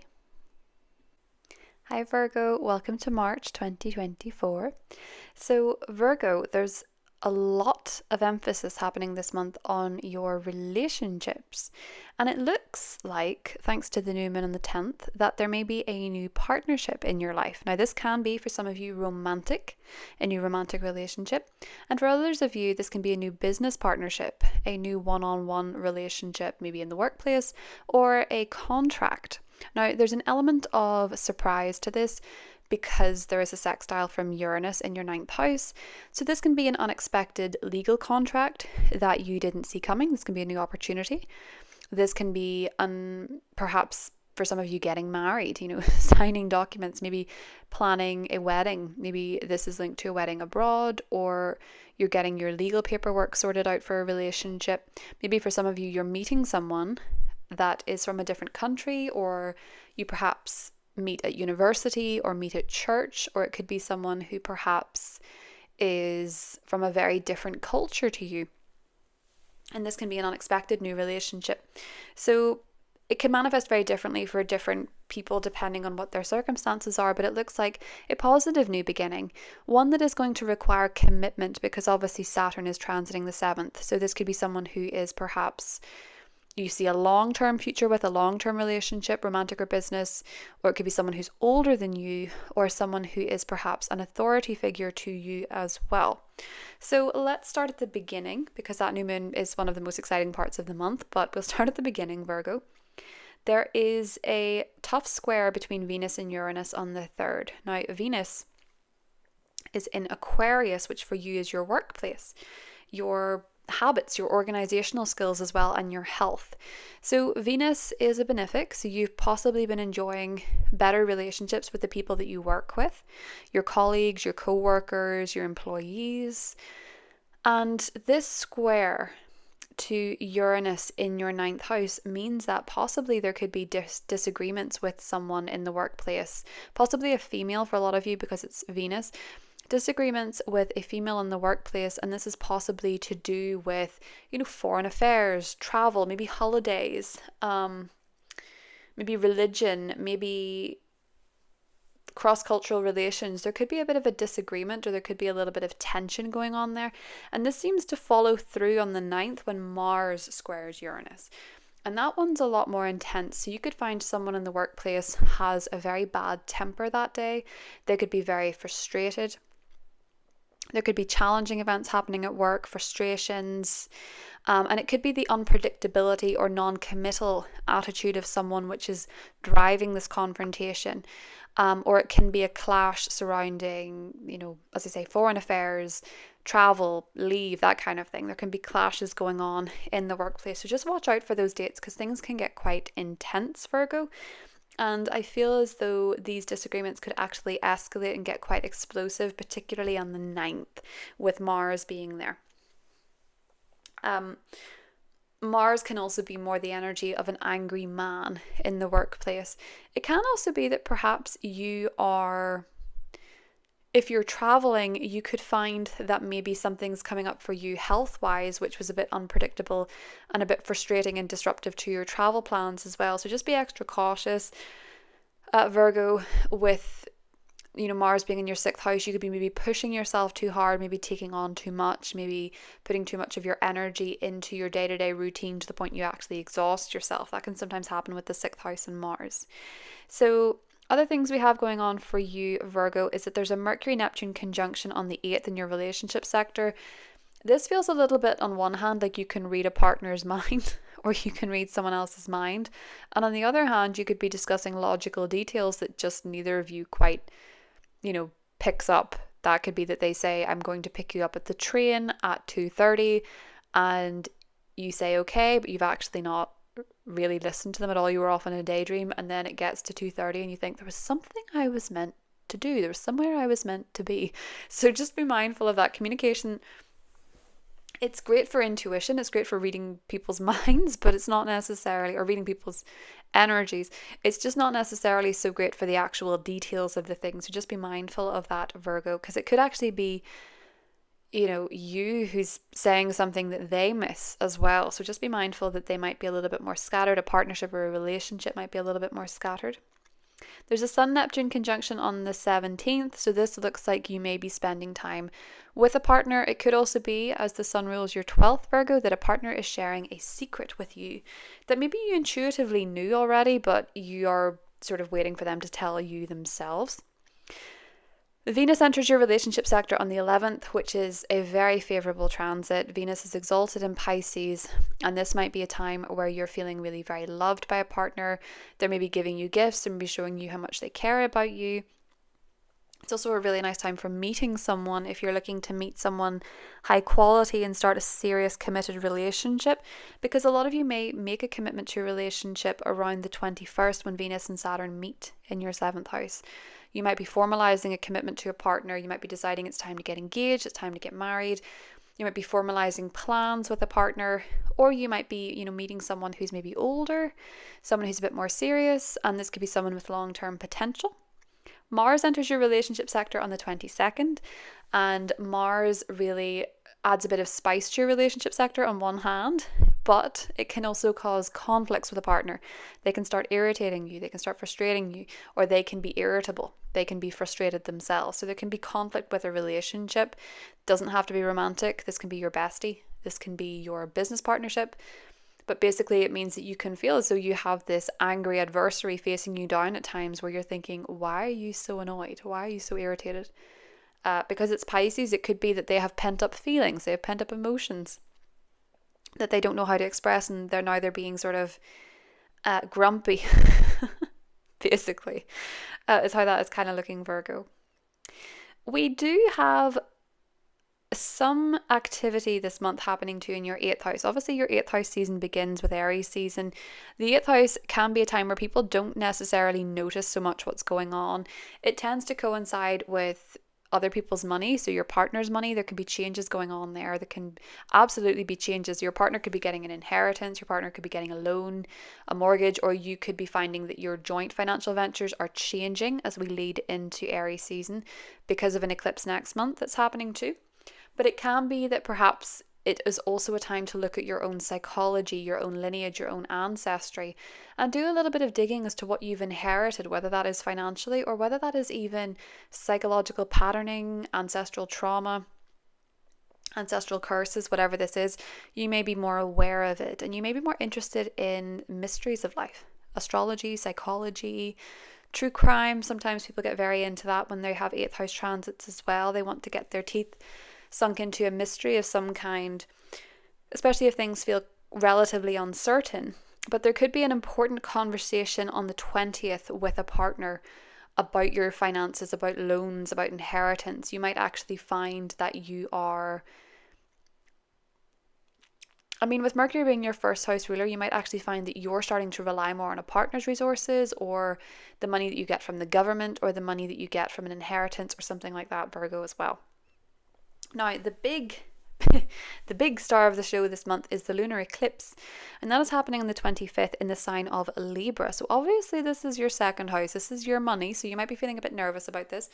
This might be a time where one particular way of making money, it's time to end it. So you might find that for some of you that's a job that you're leaving behind. For some of you that is something that you're actually spending money on, that you're letting go of, you're changing. With it being Libra, this can be money surrounding partnerships. This can be money surrounding fashion, aesthetics. With it being Libra being a sign associated with beauty. Maybe you're giving up certain beauty essentials that you spend money on, or maybe you're giving up something within your aesthetic, maybe fashion or something, maybe fast fashion. You're giving something like that up, Virgo, for the sake of your finances. There can be financial changes, absolutely, but it can also be that your values are changing. You might not have the same values as you used to have. What matters to you is changing possibly too. Some of you could also be receiving a gift. Now, this eclipse is ruled by Venus, and Venus is exalted in Pisces in your 7th house. So I kind of feel for a lot of you that your finances may be changing, and you may notice if you're in a relationship, maybe a partner's resources are increasing and you're maybe leaning on them more. That's obviously not for everybody, but it could be that other people's money is coming to you in a way that maybe helps you take the foot off the gas, so to speak, with making your own. And it can also be that perhaps you're benefiting financially from a joint relationship. So, a business partner or a romantic relationship as well. So for some of you, maybe you get into a new relationship this month and you realize a few weeks in that this person's actually really well off. It's just something that you learn. But that eclipse definitely, it's coinciding with financial changes for a lot of Virgos, but it can also be values that change. And it can be perhaps an old issue surrounding confidence is changing. So maybe for some of you, you're actually finding that you were feeling a bit insecure in a relationship before, and then you meet someone this month where you feel very secure and you feel more confident in yourself, or you begin a new partnership or relationship, or you get a new client, or you work one-on-one with somebody that's just benefiting you really very well. But you're finding, oh, I feel more appreciated with this, or I feel like they're helping me with this and I have more confidence. Can be another way that the Libra lunar eclipse plays out. That's what I have for you, Virgo. Have a great month. Talk to you soon. Hi Libra, welcome to March 2024. So Libra, big event for you this month. We have eclipse season beginning and there is a lunar eclipse in your sign. Now, this is happening on the 25th, and those most affected will be any Libra placements at 5 degrees of Libra. But special shout out to 4 and 6 degrees of Libra as well. But if you have your ascendant at 5 degrees of Libra, this is incredibly impactful for you. Your moon, your sun, any personal placement, basically. But it is going to be affecting all Libra risings, nevertheless, even if you do not have it at that particular degree. And I'll maybe start with that, even though it's happening at the end of the month, it's happening on the 25th. And the timing of the eclipse may be unclear. Nothing has to happen specifically on that date. But the themes that are playing out for you, Libra, it's very much to do with your personal self, your personal goals, your personal wishes, yourself, your appearance, your physical body, the first impression that you make on a person. So that can be your aesthetic, that can be your approach to life and your identity. So there's something changing here. There's a shift occurring. Because it's a South Node eclipse, I think for a lot of you, what you're going to be doing is letting go of something. And this might be because the ruler of this eclipse, Venus, your ruler, is in Pisces, which is your 6th house. It may actually be that perhaps you are focusing on making better choices from a health perspective. And this is going to change your appearance, change your energy levels, change your approach to life, your habits, your health, your fitness. These are all things that are subject to change. And because Venus is exalted in Pisces, it means that these are very beneficial for you. So what this might look like, Libra, is that you may be changing your diet. You might be giving up a certain type of food that you know is not good for your body, maybe even intolerance to it. It might be that you're deciding you want to commit to exercising more, or you're committing to your personal health, particularly because on the 21st, a few days before this eclipse, we have a Venus-Saturn conjunction in your 6th house of health. Saturn rules commitments. And Venus rules your 1st house. So you're committing to your physical body for a lot of you, focusing on your health and well-being. And that will obviously look very different for all of you, but I feel as though this is something that's going to be beneficial to you, and maybe the habits that you're taking on and committing to this month are going to in some way assist your overall aesthetic, your overall physical body, and your wellness and your appearance. And this may be that for a lot of you, you're returning to something because it is the South Node. So sometimes that can be returning to a style that you used to have. That can be that maybe some of you are pulling out your skinny jeans again. That can be that some people are going to their natural hair color. They're maybe not styling their hair in a way that is very different to how it is naturally. So, for example, say you are perpetually curling your hair, but your hair is naturally super straight, you might actually decide that you just want to have super straight hair. Maybe you're deciding you want to stop wearing makeup. Maybe you're deciding that you want to go back to an old trend that really suited you and really resonates with you, but maybe you had given up for whatever reason. Maybe it wasn't in with the current trends, and now you're thinking, well, actually it worked for me. For some of you, you might also feel like you're getting back to who you used to be, and you may feel like that can be from the habits that you're implementing in your day-to-day life, or maybe even your work that you're committing to, but it's helping you feel more like your old self, so to speak. A lot of the time with eclipses where they're in the first house but it's a south node eclipse, it's usually about remembering who you are and reconnecting with who you are rather than instigating something totally new. So it can be perhaps taking off a mask that you have put on, maybe to survive, maybe for different circumstances, and then you feel more like yourself again. You're sort of taking off this performative thing that isn't true to you, and you feel more like yourself. And I do think for a lot of you, it's coming from the habits and the systems you have in place systems and habits you have in place when it comes to your health and your fitness and your well-being, or maybe even the services that you provide as well, Libra. So that eclipse is pretty significant, and it is forming a trine to Pluto in your 5th house. So it may be that you're getting quite creative with your personal style, maybe you're getting quite creative with your personal approach, maybe indulging yourself in things that you really love, like music or creativity. Your creative passions could be something that you're trying to incorporate in the new you, so to speak, or things that you used to love to do more so. And it can also be maybe that these habits and changes are in some way making you feel more self-love with Pluto being in the 5th as well. So that is the lunar eclipse. I'll be talking about that more in the actual lunar eclipse video, but I just wanted to touch on that because it's a big deal. It's a big deal in March. So Libra, we do have a bit of focus going on this month in your 6th house. So work is quite highlighted for you. And we have a new beginning happening in your work sector on the 10th. And so you might be starting a new job, you might be starting a new role, you might be deciding that it's time to look for a new job, or you might be deciding that it is time to put better habits in place when it comes to your current role or the services that you provide. You might be adding new services to what you do, new skills.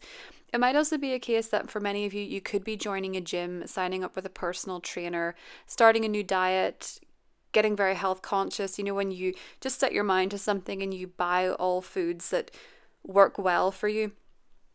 Again, dependent on your own personal body, your own personal intolerances and things like that. Everyone is different. But it looks like there is a new beginning in your health sector.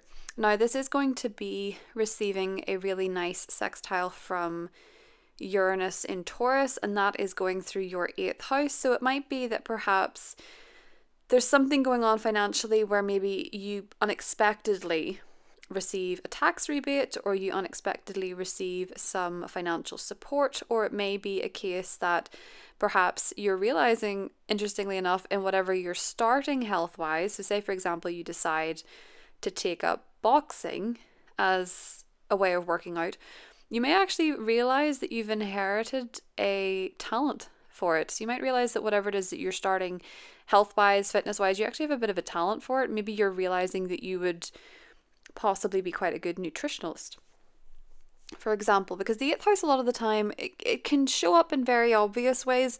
Inheritances, partners' money being places of support. It can also be maybe that you're getting some sort of psychological awareness, some sort of psychological clarity, like with Uranus it would be a eureka moment, a light bulb moment, and this is helping you with your health, because a lot of the time psychology and the body are very linked. So you might be noticing a pattern and breaking a pattern, and this is maybe changing your health perspective.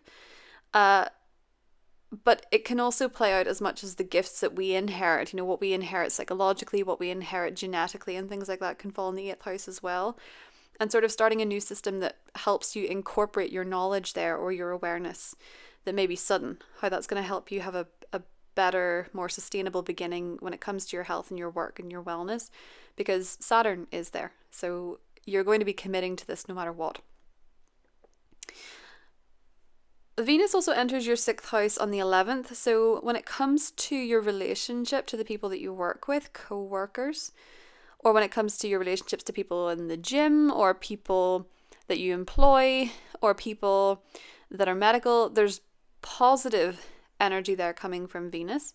So this can be a really nice time to buy some gym wear. This can be a really nice time to buy healthy food. You might just find that you're more supported in doing so with Venus. Venus tends to support where she goes, so you might be getting on better with your co-workers, your employees. The one thing I will say though is that Mars enters that sector on the 22nd, which can actually amp up the energy there. So on one hand, this can be great for hitting the gym. This can be great for working out. This can be great for getting a lot done and being exceptionally productive. Libra, on the other hand, this can cause a bit of conflict with a co-worker. This can cause a bit of conflict with employees. They can be more difficult. They can be more angry. And then it can also be that perhaps you are going at something, a new habit, too much to the point you don't know your own limits and you exhaust yourself. Because it's Pisces, I would say that it would be very well recommended that you prioritize sleep when it comes to your health, because it's in the sign of Pisces. Libra. So we do have then some energy happening in your partnership sector this month. The sun enters your sector of relationships on the 19th. And we're going to have an eclipse there next month. So this is very significant. This is a very significant area for you. We will talk about that more in the April astrology. But this is putting a spotlight onto your relationships. So they're more at the forefront of your mind, Libra. And because the sun rules your 11th house, you may be looking at a partnership and thinking, what's the future of this? What does the future look like? Are our goals the same? Are visions the same? Or if you're looking for a relationship, that might be your key motivation in seeking one. Now, Mercury enters that sector on the 9th, and that means that you may find yourself communicating with a partner more, be that a business relationship, a spouse, a boyfriend, a girlfriend, whatever it is. You might find that there's more communication with your significant other. Maybe you're texting each other more. Maybe you have a lot of emails going back and forth with a business relationship. But Mercury is going to retrograde here in April. And because we are going to have a solar eclipse there, this area of life is subject to some changes with the solar eclipse and with the North Node and Chiron and a Mercury retrograde. There's going to be a lot of reinvestigating when it comes to relationships, reanalyzing, rethinking, restructuring, redoing, and in Mercury's case, recommunicating the finer details. So there might be some discussions come up with a partner that are part of a greater story. Say you have a misunderstanding. It may be part of a greater story, something that you actually need to heal within the relationship overall. Or it might be communication from an ex that maybe changes what you want from relationships in the future. Maybe it could work this time. Maybe it would just shift your perspective on what it is that you want. But relationships are going to be a very big theme next month, especially Libra. A few key dates that I really want to mention. Venus is squaring Uranus in the 3rd. Venus is your ruler, and it's squaring Uranus in your 8th house. Venus is in your 5th. So it may be a case that if you, for example, are single and went out for a date on this night, it could go a bit wrong. There could be a bit of tension. There could be a bit of unexpected drama. There could be a bit of shock value. Say, for example, you, I don't know, are set up on a date with someone and they don't look anything like their picture or something like that. It can also just simply be that you are feeling a little bit irritated and you don't know why, with Uranus being in the 8th house, and you want to dig a little bit deeper, but with Venus in the 5th at the same time you just want to have fun and it's sort of maybe going a bit wrong. Say you're at a party, it might be a case that you just get quite triggered by someone else's unexpected or unusual behaviour. There's also a square between Mars and Uranus on the 9th, and this can potentially be a bit disruptive when it comes to a relationship in your life, romantically especially, because Mars is in the 5th. But with Mars ruling your sector of relationships, Libra, I feel as though there could be a bit of disruption going on with a partner where maybe you feel like you're just not necessarily on the same page. You're maybe finding things a bit irritating, or maybe they're finding things a bit irritating, and there's potential on that day for a clash, I would say, maybe with a partner, maybe on romantic issues, but there's certainly could be, if you're in a relationship or you're dating, a clash between someone that you're dating or you're emotionally involved with. It can also be that your children are feeling particularly irritable or disruptive.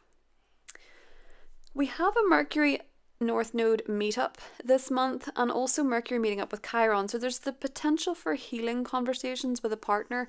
There's potential for new directions in your relationships and maybe getting very clear mentally on what it is that you want from a partnership, what it is that you want from a relationship. Venus meeting Saturn this month on the 21st. As I mentioned before, this can be committing to your health, committing to a health journey, Libra. That is what I have for you. I hope you have a brilliant month, and I'll talk to you soon. Hi Scorpio, welcome to March 2024. This is your horoscope. So Scorpio, we have a lunar eclipse this month. We are entering eclipse season. Now anytime we have eclipse season, obviously the houses the eclipses are in are affected. But we must also look for lunar eclipses to our Cancerian house. Now for you, using the whole sign system, that would be your 9th house. And the connection between the 9th house and the 12th house means that there could be an intense focus, particularly towards the end of the month, on foreign affairs. So people that you know from different countries, whether that be, say you live in Europe, someone who's in another European country with the connection to the 9th house, or whether you know someone who lives across the ocean, that would be the 12th house. So we're really considering around the time of this eclipse that these topics may be of discussion. So people you know, people you have relationships with, because it's Libra. So you may hear from someone who lives across the Atlantic. You may reconnect with someone who lives abroad.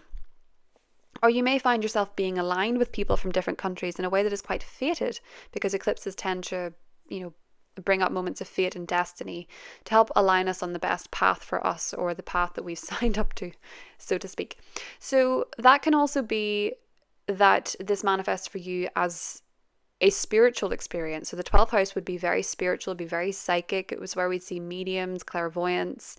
And then the 9th house is more to do with our belief systems. So you may be finding yourself around the time of this eclipse feeling very psychic, feeling very spiritual. Some of you may actually decide to leave behind some kind of spiritual belief system or some kind of relationship linked to these themes. So a very spiritual connection, a very karmic connection could possibly end under this eclipse, especially as it's in the sign of Libra, and that is about relationships. For a lot of you, it does feel with this lunar eclipse that something may be ending, as it is happening in your house of endings and closure. This might actually be that for some of you, you finally get closure on an ex, or you finally get closure on a legal matter with Libra being in play and the moon ruling your 9th house. So maybe something legal that has been going on could finally close out. A contract could end. You could find yourself severing some sort of connection. And then the fact that we have a solar eclipse next month means that there could be a new beginning for you professionally, particularly because it's happening in the 6th. But we'll get into that when we get into that. For now, this lunar eclipse, particularly because it's in a trine to Pluto and it's ruled by an exalted Venus in Pisces, I feel like it benefits you. It feels like maybe you're letting go of some dead weight, some sort of psychic energetic debris that has just sort of been there, and you've not maybe known how to get rid of it or what it was, but maybe you have a very profound dream or a very profound spiritual experience where you feel, oh, I've let something go energetically, and you feel that bit lighter. The trine to Pluto in your 4th means that it may be something that you're letting go when it comes to family, when it comes to home, when it comes to lineage, when it comes to property as well. Because your ruler Pluto being in a positive aspect to this eclipse means that it is benefiting you. And I will say, with an exalted Venus in Pisces ruling this eclipse, it may be that you're healing some inner child stuff too, some inner child wounding, or some wounding surrounding creativity, what you do for fun, the concept of fun, having fun, those type of things. But let's hop back to the beginning of the month. I want to say to you, Scorpio, because forewarned is forearmed, if you have any placements at 19, 20 degrees of Scorpio, Taurus, Aquarius, Leo, watch out. There's a couple of dates that I want to mention here because they're happening in the fixed signs. So on the 3rd of the month, Venus in Aquarius is going to square Uranus in Taurus. And this means that perhaps there is a bit of a clash between potentially your family and your partner, or your choice of partner. There could also be clashes between you and a partner when it comes to a living situation. There could be something that you didn't necessarily see coming from a family member, because Venus rules your 12th house. So someone in your family might have been hiding feelings, suppressing feelings, possibly to keep the peace with it being Venus. But these might come out abruptly. Something might be said and you sort of think, oh, I didn't know you felt that way. And I'm kind of, disappointed that you feel that way. There could be clashing going on between a partner and family, or perhaps even your family and your living situation could be an issue as well, Scorpio. There could be some sort of clash happening there. And the third is not as intense as the ninth, because that's when Mars, your ruler, traditionally speaking, is squaring Uranus in the same houses. So it kind of feels like maybe there could be a bit of tension and it doesn't fully erupt just because Venus is trying to keep the peace. But then Mars comes along and says, I'm raging, basically. It's the vibe that I'm getting from this. It's very intense. It's very angry. It's very aggravated. So someone in your family could really trigger your partner, or they could really say something that upsets you when it comes to your relationship status. Or it could be that perhaps you get into a fight about a relationship, or whether it's an old relationship, one that has ceased to exist, whether it is the concept of relationships, or whether it is just that you're in business with somebody. It feels as though there could be a bit of tension going, and that's a day for a clash if ever I saw one. And be careful of getting involved in conflict around that time, because it may escalate more than you would anticipate. Mars-Uranus squares are incredibly explosive. And if you have any placements caught in the wire there, I would say do try and find ways to not necessarily avoid the conflict, but find ways of managing it so that it does not escalate. That may mean avoiding it, but it will be different to everybody and the situations will be unique. I'm just saying that astrologically speaking, there is indeed potential for tension. So those are 2 days that I really wanted to mention because they just are quite irritating, I would say. Especially because Uranus has been at 19 degrees of Taurus for such a long time, that area, if you have it in your chart, is probably a bit raw. And it may feel as though that's the straw that broke the camel's back. So for you, it's happening from another person. It's their perhaps non-committal attitude or their unreliability is maybe frustrating at the moment. Or maybe even your need for freedom and personal expression is being tested.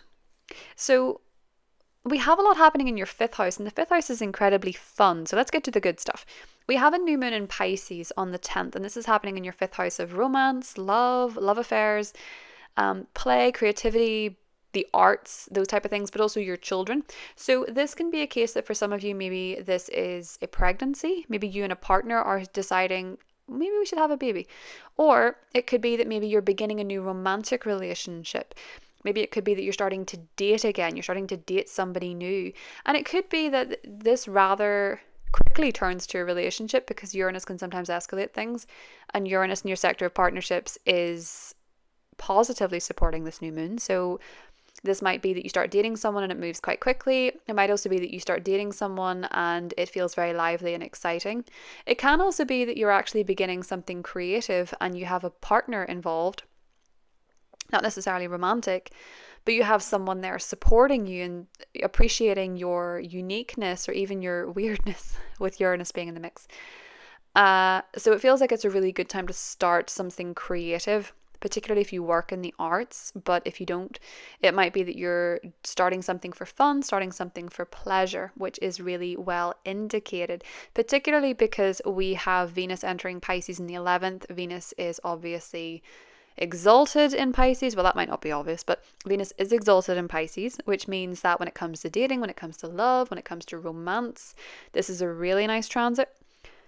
Mars enters the same sector on the 22nd, which can be very passionate. You can feel very passionate and driven to create, to be artistic, to have fun, to have pleasure, especially when you have Venus and Mars both in the same sign from the 22nd. Until the end of the month, you can really feel very loved. There can be a lot of opportunities for fun, joy, pleasure, romance.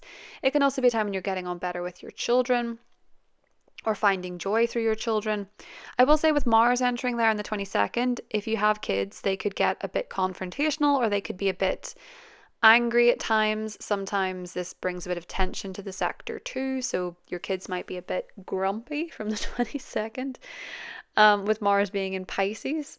Or you might find children in your life, children in your family, kind of temperamental. There is a Mercury-Neptune conjunction in the 5th on the 8th. This is beautiful if you like to write creatively, so really make the most of that. You could feel like you're channeling something. Write a really beautiful poem, write a screenplay. Just channel your creativity through your words, Scorpio, around that time. We also have a Sun-Neptune meetup on the 17th, which is also really beautiful for creativity and possibly also romance. Romance could blossom with someone that you work with if you're single, or it could be that perhaps you and a partner are posting something publicly because the Sun rules your 10th house of public affairs. So it could be that there's maybe some romance going on in the workplace. For some of you, it could be your boss. I will reserve judgment because I don't know your situation. But it seems like a very dreamy day, a very idealistic day. So there's caution there because sometimes we see things through rose-tinted glasses that aren't necessarily true.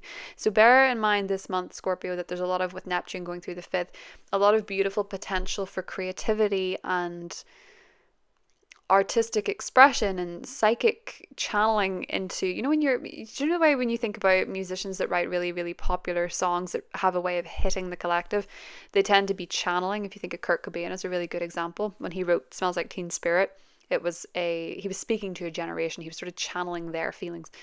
It can be that maybe you are channeling something, but just as easily, this can also be a bit of Delulu activity going on. So just be mindful of that as well. Neptune is notoriously hard to pin down. It's very elusive, very ethereal. There is a Mercury meetup with the North Node this month, and so Mercury is also meeting Chiron because Chiron and the North Node are still conjunct in Aries. This is happening in your 6th house, and this means that you may be finding that you have a very clear idea, or maybe even there's a conversation comes up that points you in the direction you need to go when it comes to your health and your well-being, particularly from a future perspective. Mercury rules your 11th house. So in terms of your health and your well-being, there could be some sort of communication, maybe a letter, maybe a document, maybe a conversation with a doctor, a personal trainer. You might get some sort of metrics that tell you where you're at health-wise, and you're thinking, okay, I know what I need to do now. I know the direction that I need to go. We have a Venus-Saturn conjunction the 21st in your 5th house. And this is interesting because I feel like for a lot of you, you're committing to something creatively, or maybe you're deciding you want to create to a hobby, create to a passion. Maybe there's some sort of commitment coming up that you have for your children, or maybe for some of you, you actually want to commit to dating or commit to bringing more romance into your life, whatever way that looks for you. A cute day, Scorpio, is the 28th when Venus in Pisces sextiles Uranus in Taurus. Really nice day for romance, really nice day for relationships, really feeling connected, really good day to go to a party. You might unexpectedly meet someone or to have a date night with a partner. Really cute day overall. That is what I have for you, Scorpio, and I will talk to you soon. Bye. Hi Sagittarius, welcome to your March 2024 horoscope. So Sagittarius, there is a big focus for you this month on home and family because we have the Sun there until the 19th, we have a new moon there on the 10th, Venus enters there on the 11th, and Mars enters there on the 22nd. So we have a lot of focus coming up in your home and family sector, if you're not feeling that already. So the new moon on the 10th, this can be for some of you a new home. This can be a new property. This can be a new living situation. This can be a new addition to your family. This can be renovations. It's basically a new start, a fresh start when it comes to home and family matters, Sagittarius. And this is receiving a sextile from Uranus in your 6th house. So it may be that there is a new beginning in your home sector, so maybe you're moving to be closer to work or for an easier commute, or maybe the lifestyle changes of where it is that you're living. Maybe you get to live closer to a gym, or you get to live closer to a park, or trails, something that impacts your health positively. And I'm saying this because the sextile to Uranus in your 6th house means that the changes that are happening when it comes to your day-to-day routines, when it comes to your work, when it comes to your health, your fitness, are positively impacting this new moon. They're supporting this new moon. There's a positive link, basically. Or it may be that for some of you, you are installing a home gym or buying workout equipment for your home. Or it could be that perhaps you're getting some renovations done in your home and they're going to help everything move a bit more smoothly, make things work better. So you might be having some new appliances fitted. Sagittarius, because you have a Pisces fourth house, this could be a new bathroom, this could be a new bath, new waterworks, and that sort of thing as well. But with Uranus being in Taurus, maybe it's also to accommodate your garden, potentially. So we have a new beginning happening there. And if you want to make aesthetic changes to your home, I would say wait until the 11th with that new moon, just because Venus entering your fourth house can help naturally with choosing aesthetics, choosing designs, wallpaper color, paint color, carpets. You just tend to have a better eye of what would work in your home. Venus is a beautiful planet, so it can help us choose the aesthetics. And it's exalted in Pisces, so a lot of the time Sagittarius risings in particular actually have a really good eye for design when it comes to their home with an exalted Venus in Pisces transit. So we do have Mars entering that sector on the 22nd, and this can look like you want to take a hammer to something, you want to get very active on your home, you want to hands-on renovate something. I will say, Sagittarius, be careful of that because you could hurt yourself. I would also say that this can sometimes bring about a bit of conflict when it comes to family members, roommates, living situations, that type of thing. So just be mindful of that. We do have a Mercury-Neptune conjunction in your fourth house on the 8th. And this could look like some sort of news surrounding your home, news surrounding a property, news surrounding a member of your family. It's not 100% committal. It doesn't seem 100% clear. There could be something about it where intuitively you feel like, say for example, someone gives you a date of completion for some work done on your property. You might intuitively know that's not going to be the date. And you just have this feeling. It might also be perhaps that a family member is talking to you and you just sense something is different and they're not necessarily telling you, but you feel it. It can be quite indirect. It's more, Mercury in Pisces is more of a feeling rather than a logical fact, so to speak. So details, logical arrangements are not necessarily clear. Now Mercury enters your fifth house on the 9th. Mercury leaves Pisces and enters Aries. And Mercury in the fifth house can be really fun when it comes to communicating artistically. If you're into the arts, if you're into writing, it can also be better communication with your children. But Mercury will go retrograde in Aries in April. So you might have some communication coming up with a child that's going to need to be revisited, revised, some information surrounding a child. And this might be something you're discussing with a partner because Mercury rules your 7th house. So there could be some discussions about a child, arrangements with a child that need to be revisited and revised. There might need to be some healing conversations with a child if you have a child that's maybe going through something. Chiron's in the mix there too. Mercury meeting the North Node this month and Chiron means that there may be a clear, you might have a clear indication of the direction you need to go with a child when it comes to their health, when it comes to their healing process. For some of you, it might also be that creatively speaking, you're healing something, you're healing your relationship to writing, speaking, communicating artistically or creatively. This might also be when it comes to romantic relationships. You might be healing a wound surrounding communication when it comes to romance. So maybe you don't necessarily feel it is very easy for you to talk about your feelings with people you date or are romantically invested in. And you're realizing that this comes from a wound and you want to communicate about it. Or maybe you want to communicate something that's hurting you when it comes to romance or when it comes to a child. There might be a healing conversation comes up in that department. Other things that are happening for you, Sagittarius, is we do have a Venus-Saturn conjunction on the 21st. I think for a lot of you, this could actually be that you are purchasing a home. This could actually be committing to the home, committing to a design process, committing to an aesthetic, making some sort of commitment maybe to a family member as well, possibly a female with Venus being there, making some sort of commitment to a female in your family that maybe needs your assistance, maybe needs your commitment, maybe needs your help with the Venus-Saturn conjunction. And then Sagittarius, we have a lunar eclipse in Libra. So for you, this is your 11th house, a lunar eclipse in the 11th house, and it's the only lunar eclipse in the Aries-Libra cycle, believe it or not. So lunar eclipses tend to coincide with times of endings or letting go or peak moments, wrapping up a project, graduating, something like that. It can be a case that with the 11th house that you're maybe choosing to let go of a friendship. Now, I feel like if you are, there is a sense of forgiveness in this because the lunar eclipse is ruled by Venus in Pisces. Venus is exalted in Pisces, which means that what you're letting go of benefits you. It might be that you're letting go of a friendship or a network or a group that in some way, shape or form maybe helps you connect better to your family, connect better to your home.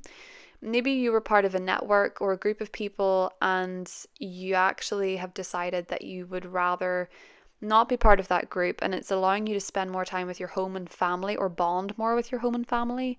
It might be that a particular friend, there's something going on with them where they have to be eclipsed out of your life. Maybe they're actually moving across the country and maybe you're not going to see them as much. And as I say, it's opening up space for you to spend more time with your family or spend more time at home even, which doesn't sound very Sagittarian-esque. But it might be a case that, you're putting the energy and focus that you would have been putting into a particular friendship or group and you're putting it into your home. So whether that's that you're decorating, whether that's that you're bonding more with your family or your roommates, something like that might happen. Sometimes with lunar eclipses, eclipses are fated, so you might find that making space in your friendship and social networking sector actually brings in new opportunities, and they might be people who feel like family, so to speak. So it might also be, Sagittarius, that you're actually deciding that you don't want to achieve something specific anymore. Your vision of the future is changing. Maybe you saw a very different future for yourself and now you're thinking, okay, actually, maybe this isn't what I wanted, or maybe I don't necessarily want to go in that direction anymore. Maybe I want to change that. Maybe I want to let go of that dream or that ideal or that hope or aspiration. Sagittarius. And the trine to this lunar eclipse from Pluto in Aquarius. Pluto going through Aquarius is interesting for you because it is to do with your local communities. It is also to do with communication. It's to do with siblings, and it's to do with the mind. So I think for you, perhaps you are having a mindset shift. You're thinking differently, and this is perhaps because you're getting away from a group of people, or you're getting away from a particular friend or a particular society, and your vision of what the future looks like is changing as a result. That's what I have for you, Sagittarius. I hope you have a great month, and I will talk to you soon.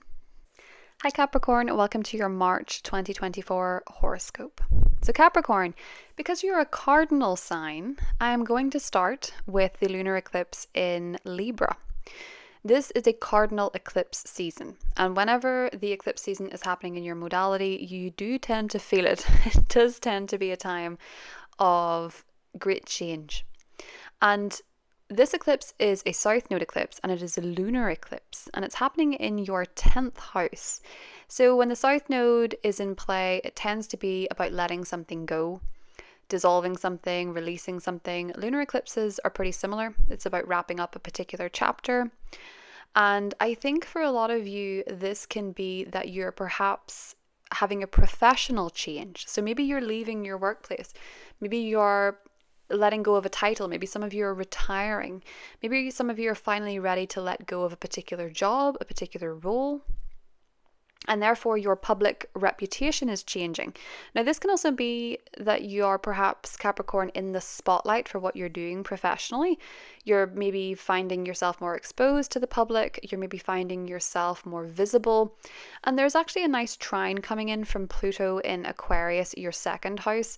So I think that there is potential, Capricorn, for whatever changes are going on for you professionally, they may actually positively impact you financially. So perhaps you're changing your job, you're moving out of one industry maybe, and this is actually positively changing and transforming your finances. Maybe you're getting a raise where you're going next.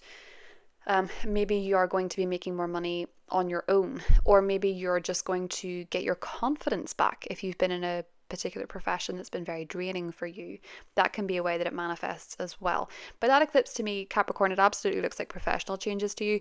If you're not in work anymore, say you're retired, for a lot of you this could be a particular, it's something that you're known for. Some of the ways you would be defined if you were to show up on the news or you had a Wikipedia page, some of the ways you'd be defined, maybe you're deciding to move out of something, maybe philanthropy or maybe a particular hobby. maybe you really love golf and you're known for being a golfer or something like that, and you're moving away from it, or you're a member of a particular society or something like that. It can also be changes surrounding the father or important men in your life because it's in the 10th house, but as this is also a lunar eclipse, it can just as much be important women in your life or the mother. There can be changes happening there too. Because it's Venus, it can be your relationship to these people. For some of you, it may be that a boss or someone in a position of authority is actually stepping down. And this may very well, for some of you, open up a new opportunity for you, Capricorn. So there's absolutely probably changes in the workplace for many Capricorn risings. Professional changes. And we are then heading into eclipse season in April, which is going to include a solar eclipse in your 4th house of home and family. So family matters could definitely be highlighted over the next month, particularly from the 19th as the sun moves into your 4th house of home, family, your living situation, and this is really shining a spotlight on that for you, Capricorn. As the sun rules your 8th, you might be finding that maybe you have something coming up psychologically, or you're observing your family from a psychological perspective, or you could just be working through something ancestral, something from the past as well. But there is an absolute focus on your home life and your living situation from the 19th.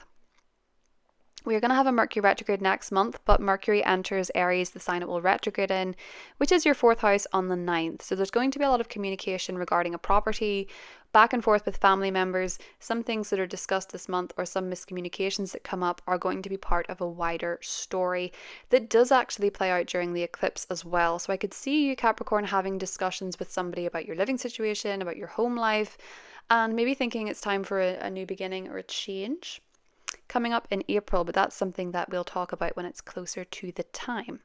So let's start back at the beginning of the month. That would be a great place to start. There is a Venus-Uranus square happening on the 3rd. Venus is in your 2nd house of finances and it's squaring Uranus in your 5th. There could be an argument, romantically speaking, about money. There could be, if you work with people creatively, some sort of dispute about money or some unexpected money that you have to pay, maybe from a child. Say your child does something that you didn't see coming and you have to spend some money. Say, for example, I don't know, I actually have no idea of an example in my head, but you might have unexpected costs when it comes to children, or you might have unexpected costs when it comes to a creative project, or unexpected costs when it comes to your romantic life, Capricorn, things that you just didn't see coming, and you're thinking, oh, I have to spend money on that, and maybe it's quite a large sum and I didn't want to be spending money on this thing. That could be coming up. Do watch for the 9th because Mars is going to be in your 2nd house of finances, squaring Uranus in your 5th. Again, unexpected financial issues with children, and this one could be, you could be quite angry about this, or you could feel very frustrated with your finances, and not a great time to gamble. You could actually maybe impulsively gamble and lose some money with Mars and Uranus. It's very unstable when it comes to finances, and with Venus and Mars both squaring Uranus at the same degree, do pay attention if you've anything at 19 of Aquarius, Taurus, Scorpio or Leo in your chart. You'll be most impacted.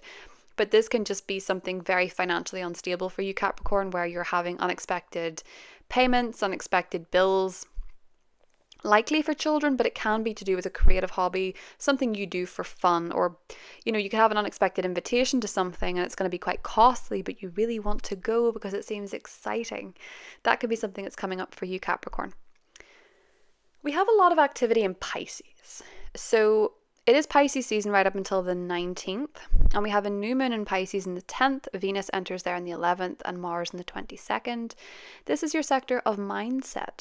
So your mindset is crucial this month, and you may also find that matters surrounding communication, siblings, your local neighborhood, social activity, and your neighbors, or what you're learning, what you're reading. These are all very prominent this month. So there could be a new beginning when it comes to a relationship with a sibling. There can be a new beginning in your local neighborhood that you're getting involved in. There can be a new way of thinking. You might want to adopt a new mindset. And this is all very supported by Uranus in your 5th house. So you might be doing something fun with a sibling. You might be taking on a new approach that's based on being more lighthearted, more carefree, wanting to have more fun. This might be that you're wanting to start a writing project for your artistic outlet. And it can also be that perhaps you're deciding you want to learn something new, like an instrument, or you want to take acting classes. You want to do something that really helps you learn how to be more creative or express yourself creatively, Capricorn. But this can also be, as I say, a new beginning with a sibling. There could be some sort of new start in a sibling's life that you could feel quite excited about, because Uranus in the 5th can be quite exciting, and it's supporting this new moon, so there can be positive experiences. And with Saturn being there, this might be a commitment that a sibling is making, or a commitment to a sibling. We do have a Mercury-Neptune conjunction in that very sector on the 8th, which means that if you're talking to a sibling, things could get a bit confusing. You might also have like a psychic connection with a sibling, or it might be you might actually, Capricorn, this is very strange, but you might actually think of someone and then literally within a couple of seconds they message you, because you're really, with the Mercury-Neptune conjunction happening in your 3rd, you're very psychic when it comes to communication. So it's not the best one for logical planning and details, but you might be picking up someone wanting to communicate with you. You might have a psychic moment where you say the exact same thing at the same time. And you might also find that you're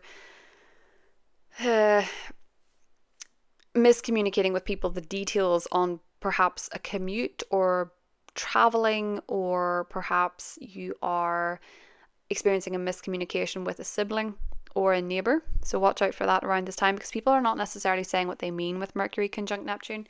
And on the 17th, the Sun is conjunct Neptune in your 3rd house. So you may be finding that you are not so sure where you stand with someone. You might not be so sure where they might not be so sure where they stand with you. But it feels like if you're getting involved in something in your local neighborhood, or you're looking to learn something, trusting your intuition is going to get you a lot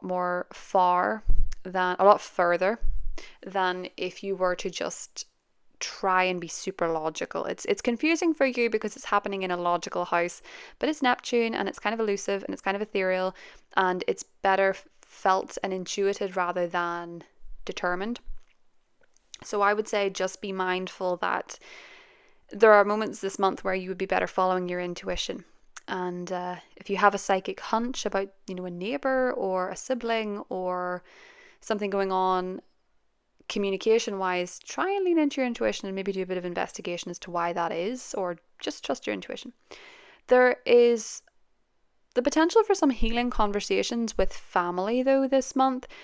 Mercury meets the North Node Chiron conjunction in your sector of home and family, and there could be a very healing conversation, maybe with a family member, maybe surrounding a property matter, maybe with a roommate, or maybe just talking about something from the past, your emotional foundations, and you find it really healing.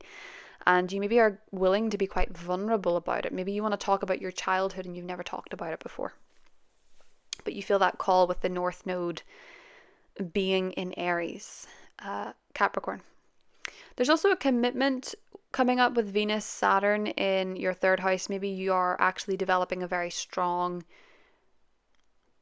commitment to a sibling, to a neighbor, to a cousin, to your neighborhood, to your local community. Maybe there's something that you really want to commit yourself to, maybe helping the environment in your local community, a local community project. You might be wanting to dedicate your time to something local, Capricorn, where you feel like you can put your skills forward. And I feel like this is something that's going to be very rewarding for you, and it might actually be part of your new moon story on the 10th as well. So Capricorn, that is what I have for you. I hope you have a great month, and I'll talk to you soon. Hi Aquarius, welcome to March 2024. So Aquarius, this is eclipse season. This is the beginning of eclipse season. And we have a lunar eclipse in fellow air sign Libra on the 25th. And oftentimes when we have eclipses where the sign is in the same element as our own, we tend to notice that they're a bit more supportive. So this one I wouldn't worry about too much for you. particularly because this eclipse is actually making a positive trine to Pluto in your sign. So this is the first eclipse that is aspecting the Pluto in Aquarius storyline. So for you, this is probably bringing some positive changes, I will say, and transforming you as a person. Now, this eclipse is happening in your 9th house, and when we have an eclipse in the 9th house, it tends to coincide with foreign travel. It can be that we're traveling abroad to a different country. It can be that we are perhaps also dealing with visas, legal agreements, legal affairs, and it can also be that we are dealing with changes when it comes to our belief system. But I think for a lot of you, this could be travel or higher learning, higher education, so maybe getting a diploma, getting a degree, wrapping up a cycle of study. But it can be traveling to a different location. It can actually be somewhere you've been before, though, because we have, this eclipse is a south node eclipse. The south node tends to be linked to the past, so this might be somewhere you've already been. It might be somewhere that you have been in a past life, though, so somewhere you feel inexplicably drawn to. You feel just resonates with your soul. I feel like everybody has a country or a town or somewhere that just seems to resonate. You just think, oh, I'm really drawn to that place and I don't know why. A lot of the time that's a past life. And when the south node is transiting the 9th house, we can sometimes go to places we have been in past lives or we've been before. So that can be something that's coming up for you. It might also be a case that you're maybe wrapping up a legal matter or a legal affair, and it can also be that you're getting some sort of documentation that maybe changes, your status legally. Maybe some of you are getting married abroad. Maybe some of you are going on your honeymoon, with the 9th house being Libra for you. I tend to find that Aquarius risings tend to get engaged abroad, get married abroad, or they travel a lot with their partner because it's a Venus-ruled 9th house. But it can be any of these matters. You could actually meet someone from a past life abroad. So that can be happening for you, Aquarius. But that is how the Libra eclipse is playing out for you.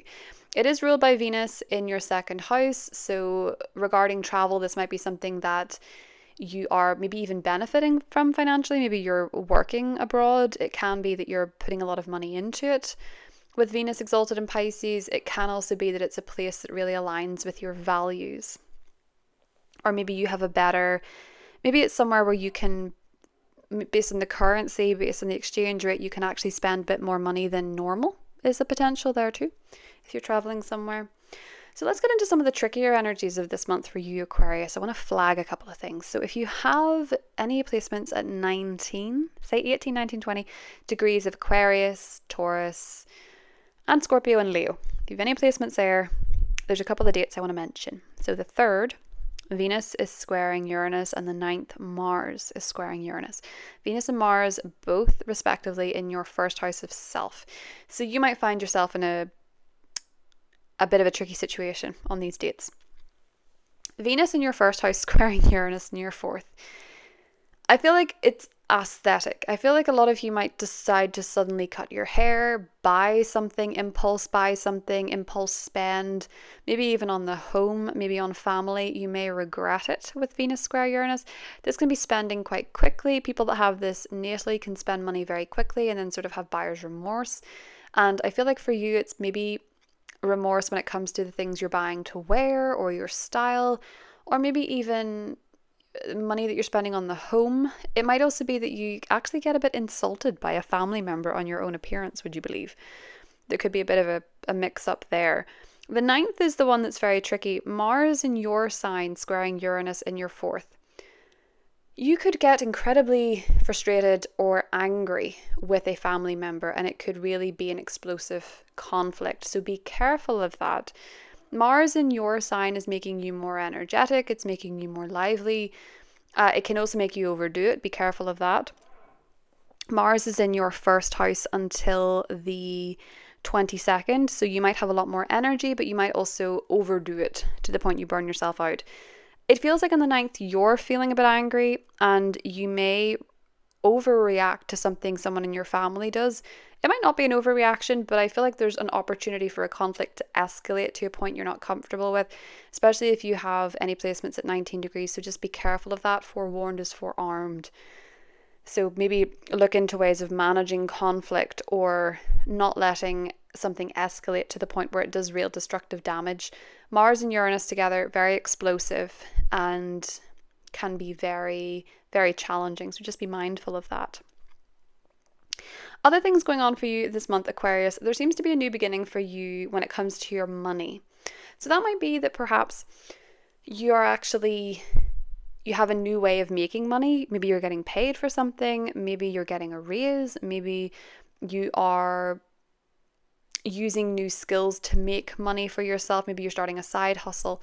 Maybe you're doing something from home with the supportive sextile from Uranus and Taurus in your 4th house of home and property. Maybe you're making money from property. Maybe you're setting up a property to be rented by someone else. But it can also be that you're just making changes in the home that is going to help you save money, because Saturn is in your 2nd house and you're getting to be more financially responsible whether you like it or not. Saturn going through the 2nd house tends to push us to save money, to restrict our spending, to be more mindful of money, and to dedicate ourselves to stability in our finances, basically.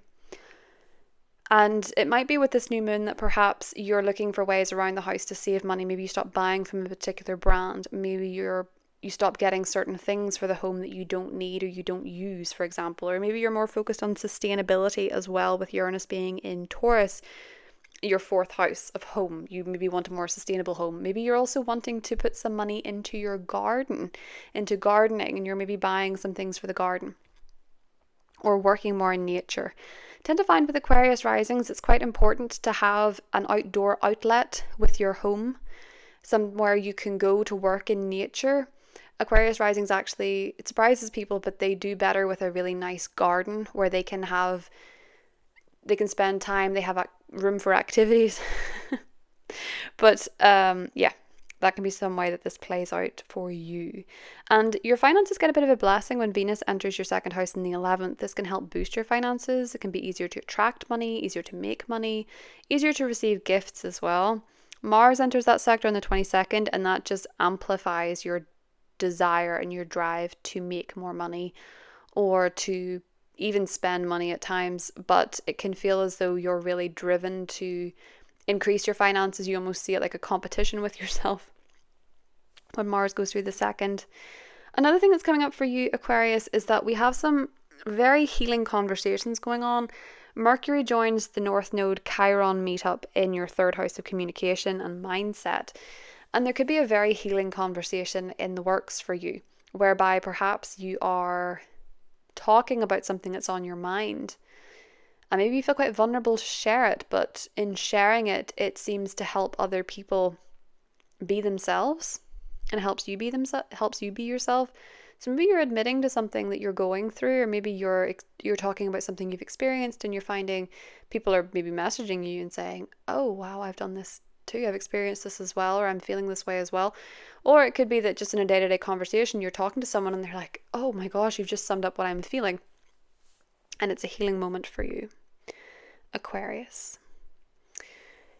Another thing that is happening is that when it comes to your finances, Venus connecting with Saturn in Pisces on the 21st, I do think a lot of you are making some sort of financial commitment. Now, because Venus rules your 9th house and your 4th house, you might be deciding you need to invest money into the home or into travel. And that might be somewhere where you're setting up a savings fund or you're setting up an account for something specific. It might also be a tuition fee. It might also be legal documentation that you're paying for. This is somewhere where you're making a financial commitment, I feel. That is what I have for you, Aquarius, and I'll talk to you soon. Hi Pisces, welcome to March 2024 and a very happy birthday to all the Pisces that are celebrating their birthday in March. I hope that Saturn in your sign does not put too much of a dampener on the celebrations. So Pisces, some really nice things happening for you this month, I want to say. So the new moon is happening in your sign on the 10th, and this is really cute, and this will impact Pisceans the most who have personal placements at 19, 20, or 21 degrees, specifically 20 degrees of Pisces. There is a new beginning happening for you, and this is a very personal new beginning. So this is happening in your 1st house, yourself, your appearance, your physical body, the impression that you make to the world, and your approach to life. Basically who you are, in essence.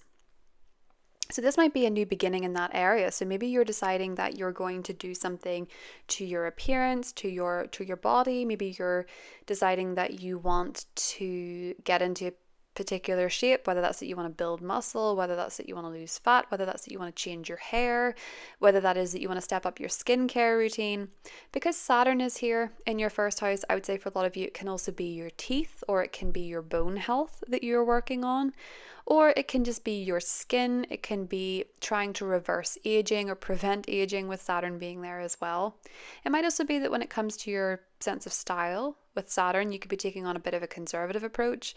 I'm thinking blazers, but it may also be with Neptune being there. On the other hand, you're kind of thinking free, floaty, spiritual, ethereal, whimsical, silver, glittery, iridescent, that kind of thing.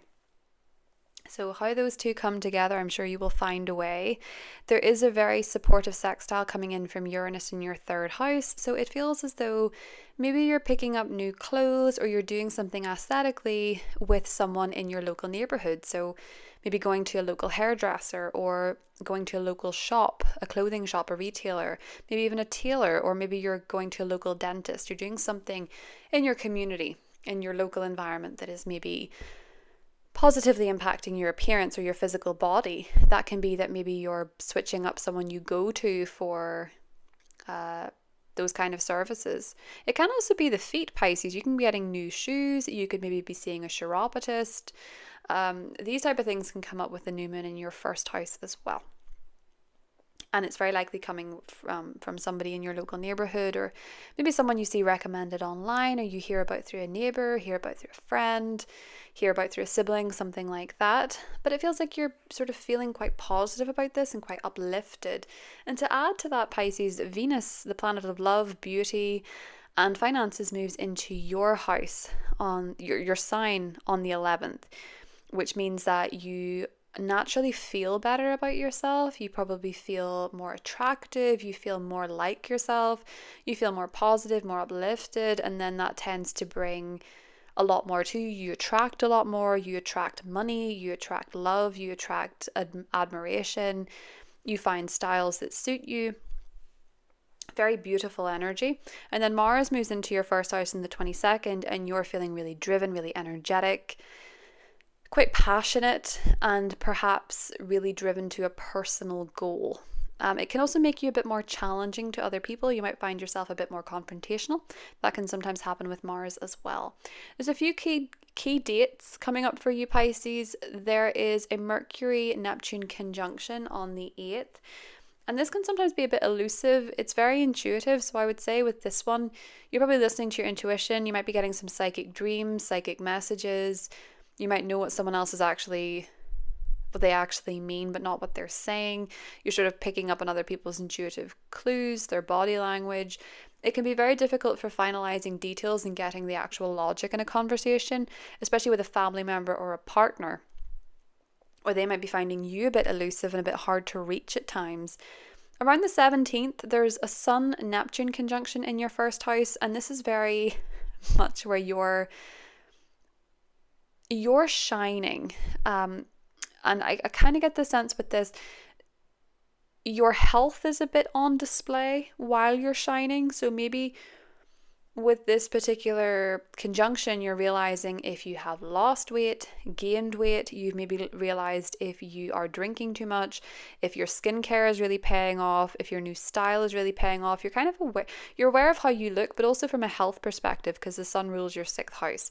You might also be finding yourself a bit more in the spotlight when it comes to your work, or you may actually be trying to just do you and get away from your work responsibilities or your routines this day. Maybe you're a bit hard to reach. Maybe you go off the radar, go a bit off the grid. You're feeling like you just kind of want to slip away and do your own thing. There could be some healing conversations for you around money. So Mercury meets the North Node Chiron conjunction. Mercury enters Aries on the 9th, and it's going to retrograde in Aries next month. So when it comes to your finances, bank statements, spending, conversations about money, conversations about your income, I feel as though you're headed towards change in this sector because there is a solar eclipse coming up. I feel as though it would be really good to start thinking about these things, knowing fine well that you're going to have to revise these thoughts. You might have some sort of healing conversation about money. So whether that is that you realize you're an emotional spender, whether it is that you doubt your abilities or you doubt your confidence, I feel like around the 18th to the 20th, there could be a conversation that really helps you heal when it comes to maybe seeing your own value, seeing your own worth, or surrounding your own finances. Something that feels a bit like an emotional release with Chiron there. And you're being pushed in a new direction. So maybe you're finding it easier to communicate your values. And this is something that maybe you've not done before, and it feels kind of emotional, it feels kind of vulnerable. Or maybe you're having a conversation about your spending and you're thinking, okay, actually I've noticed when I'm sad I spend money on this, whatever it is.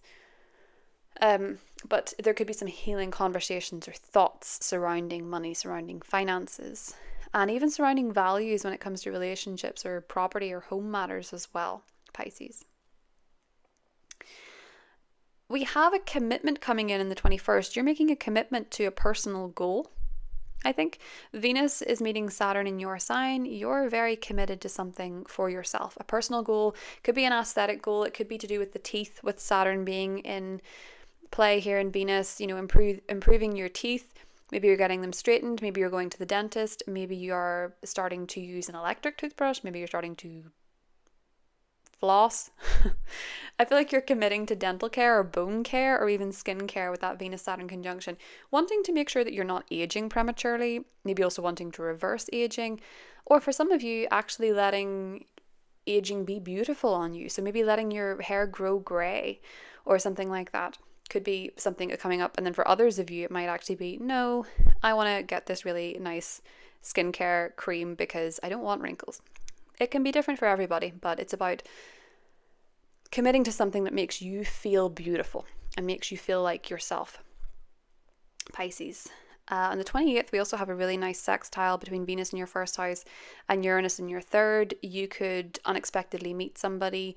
You could strike up a conversation with someone and it could end up being romantic, or you could be receiving a lot of compliments that day from people all around you. Now, I want to talk about the lunar eclipse in Libra because this one actually is quite significant for you. It's ruled by Venus in your sign. So this eclipse is ruled by Venus in your first house. It's exalted there. And this is happening in your 8th house. So for a lot of you, this can be a loan, a mortgage.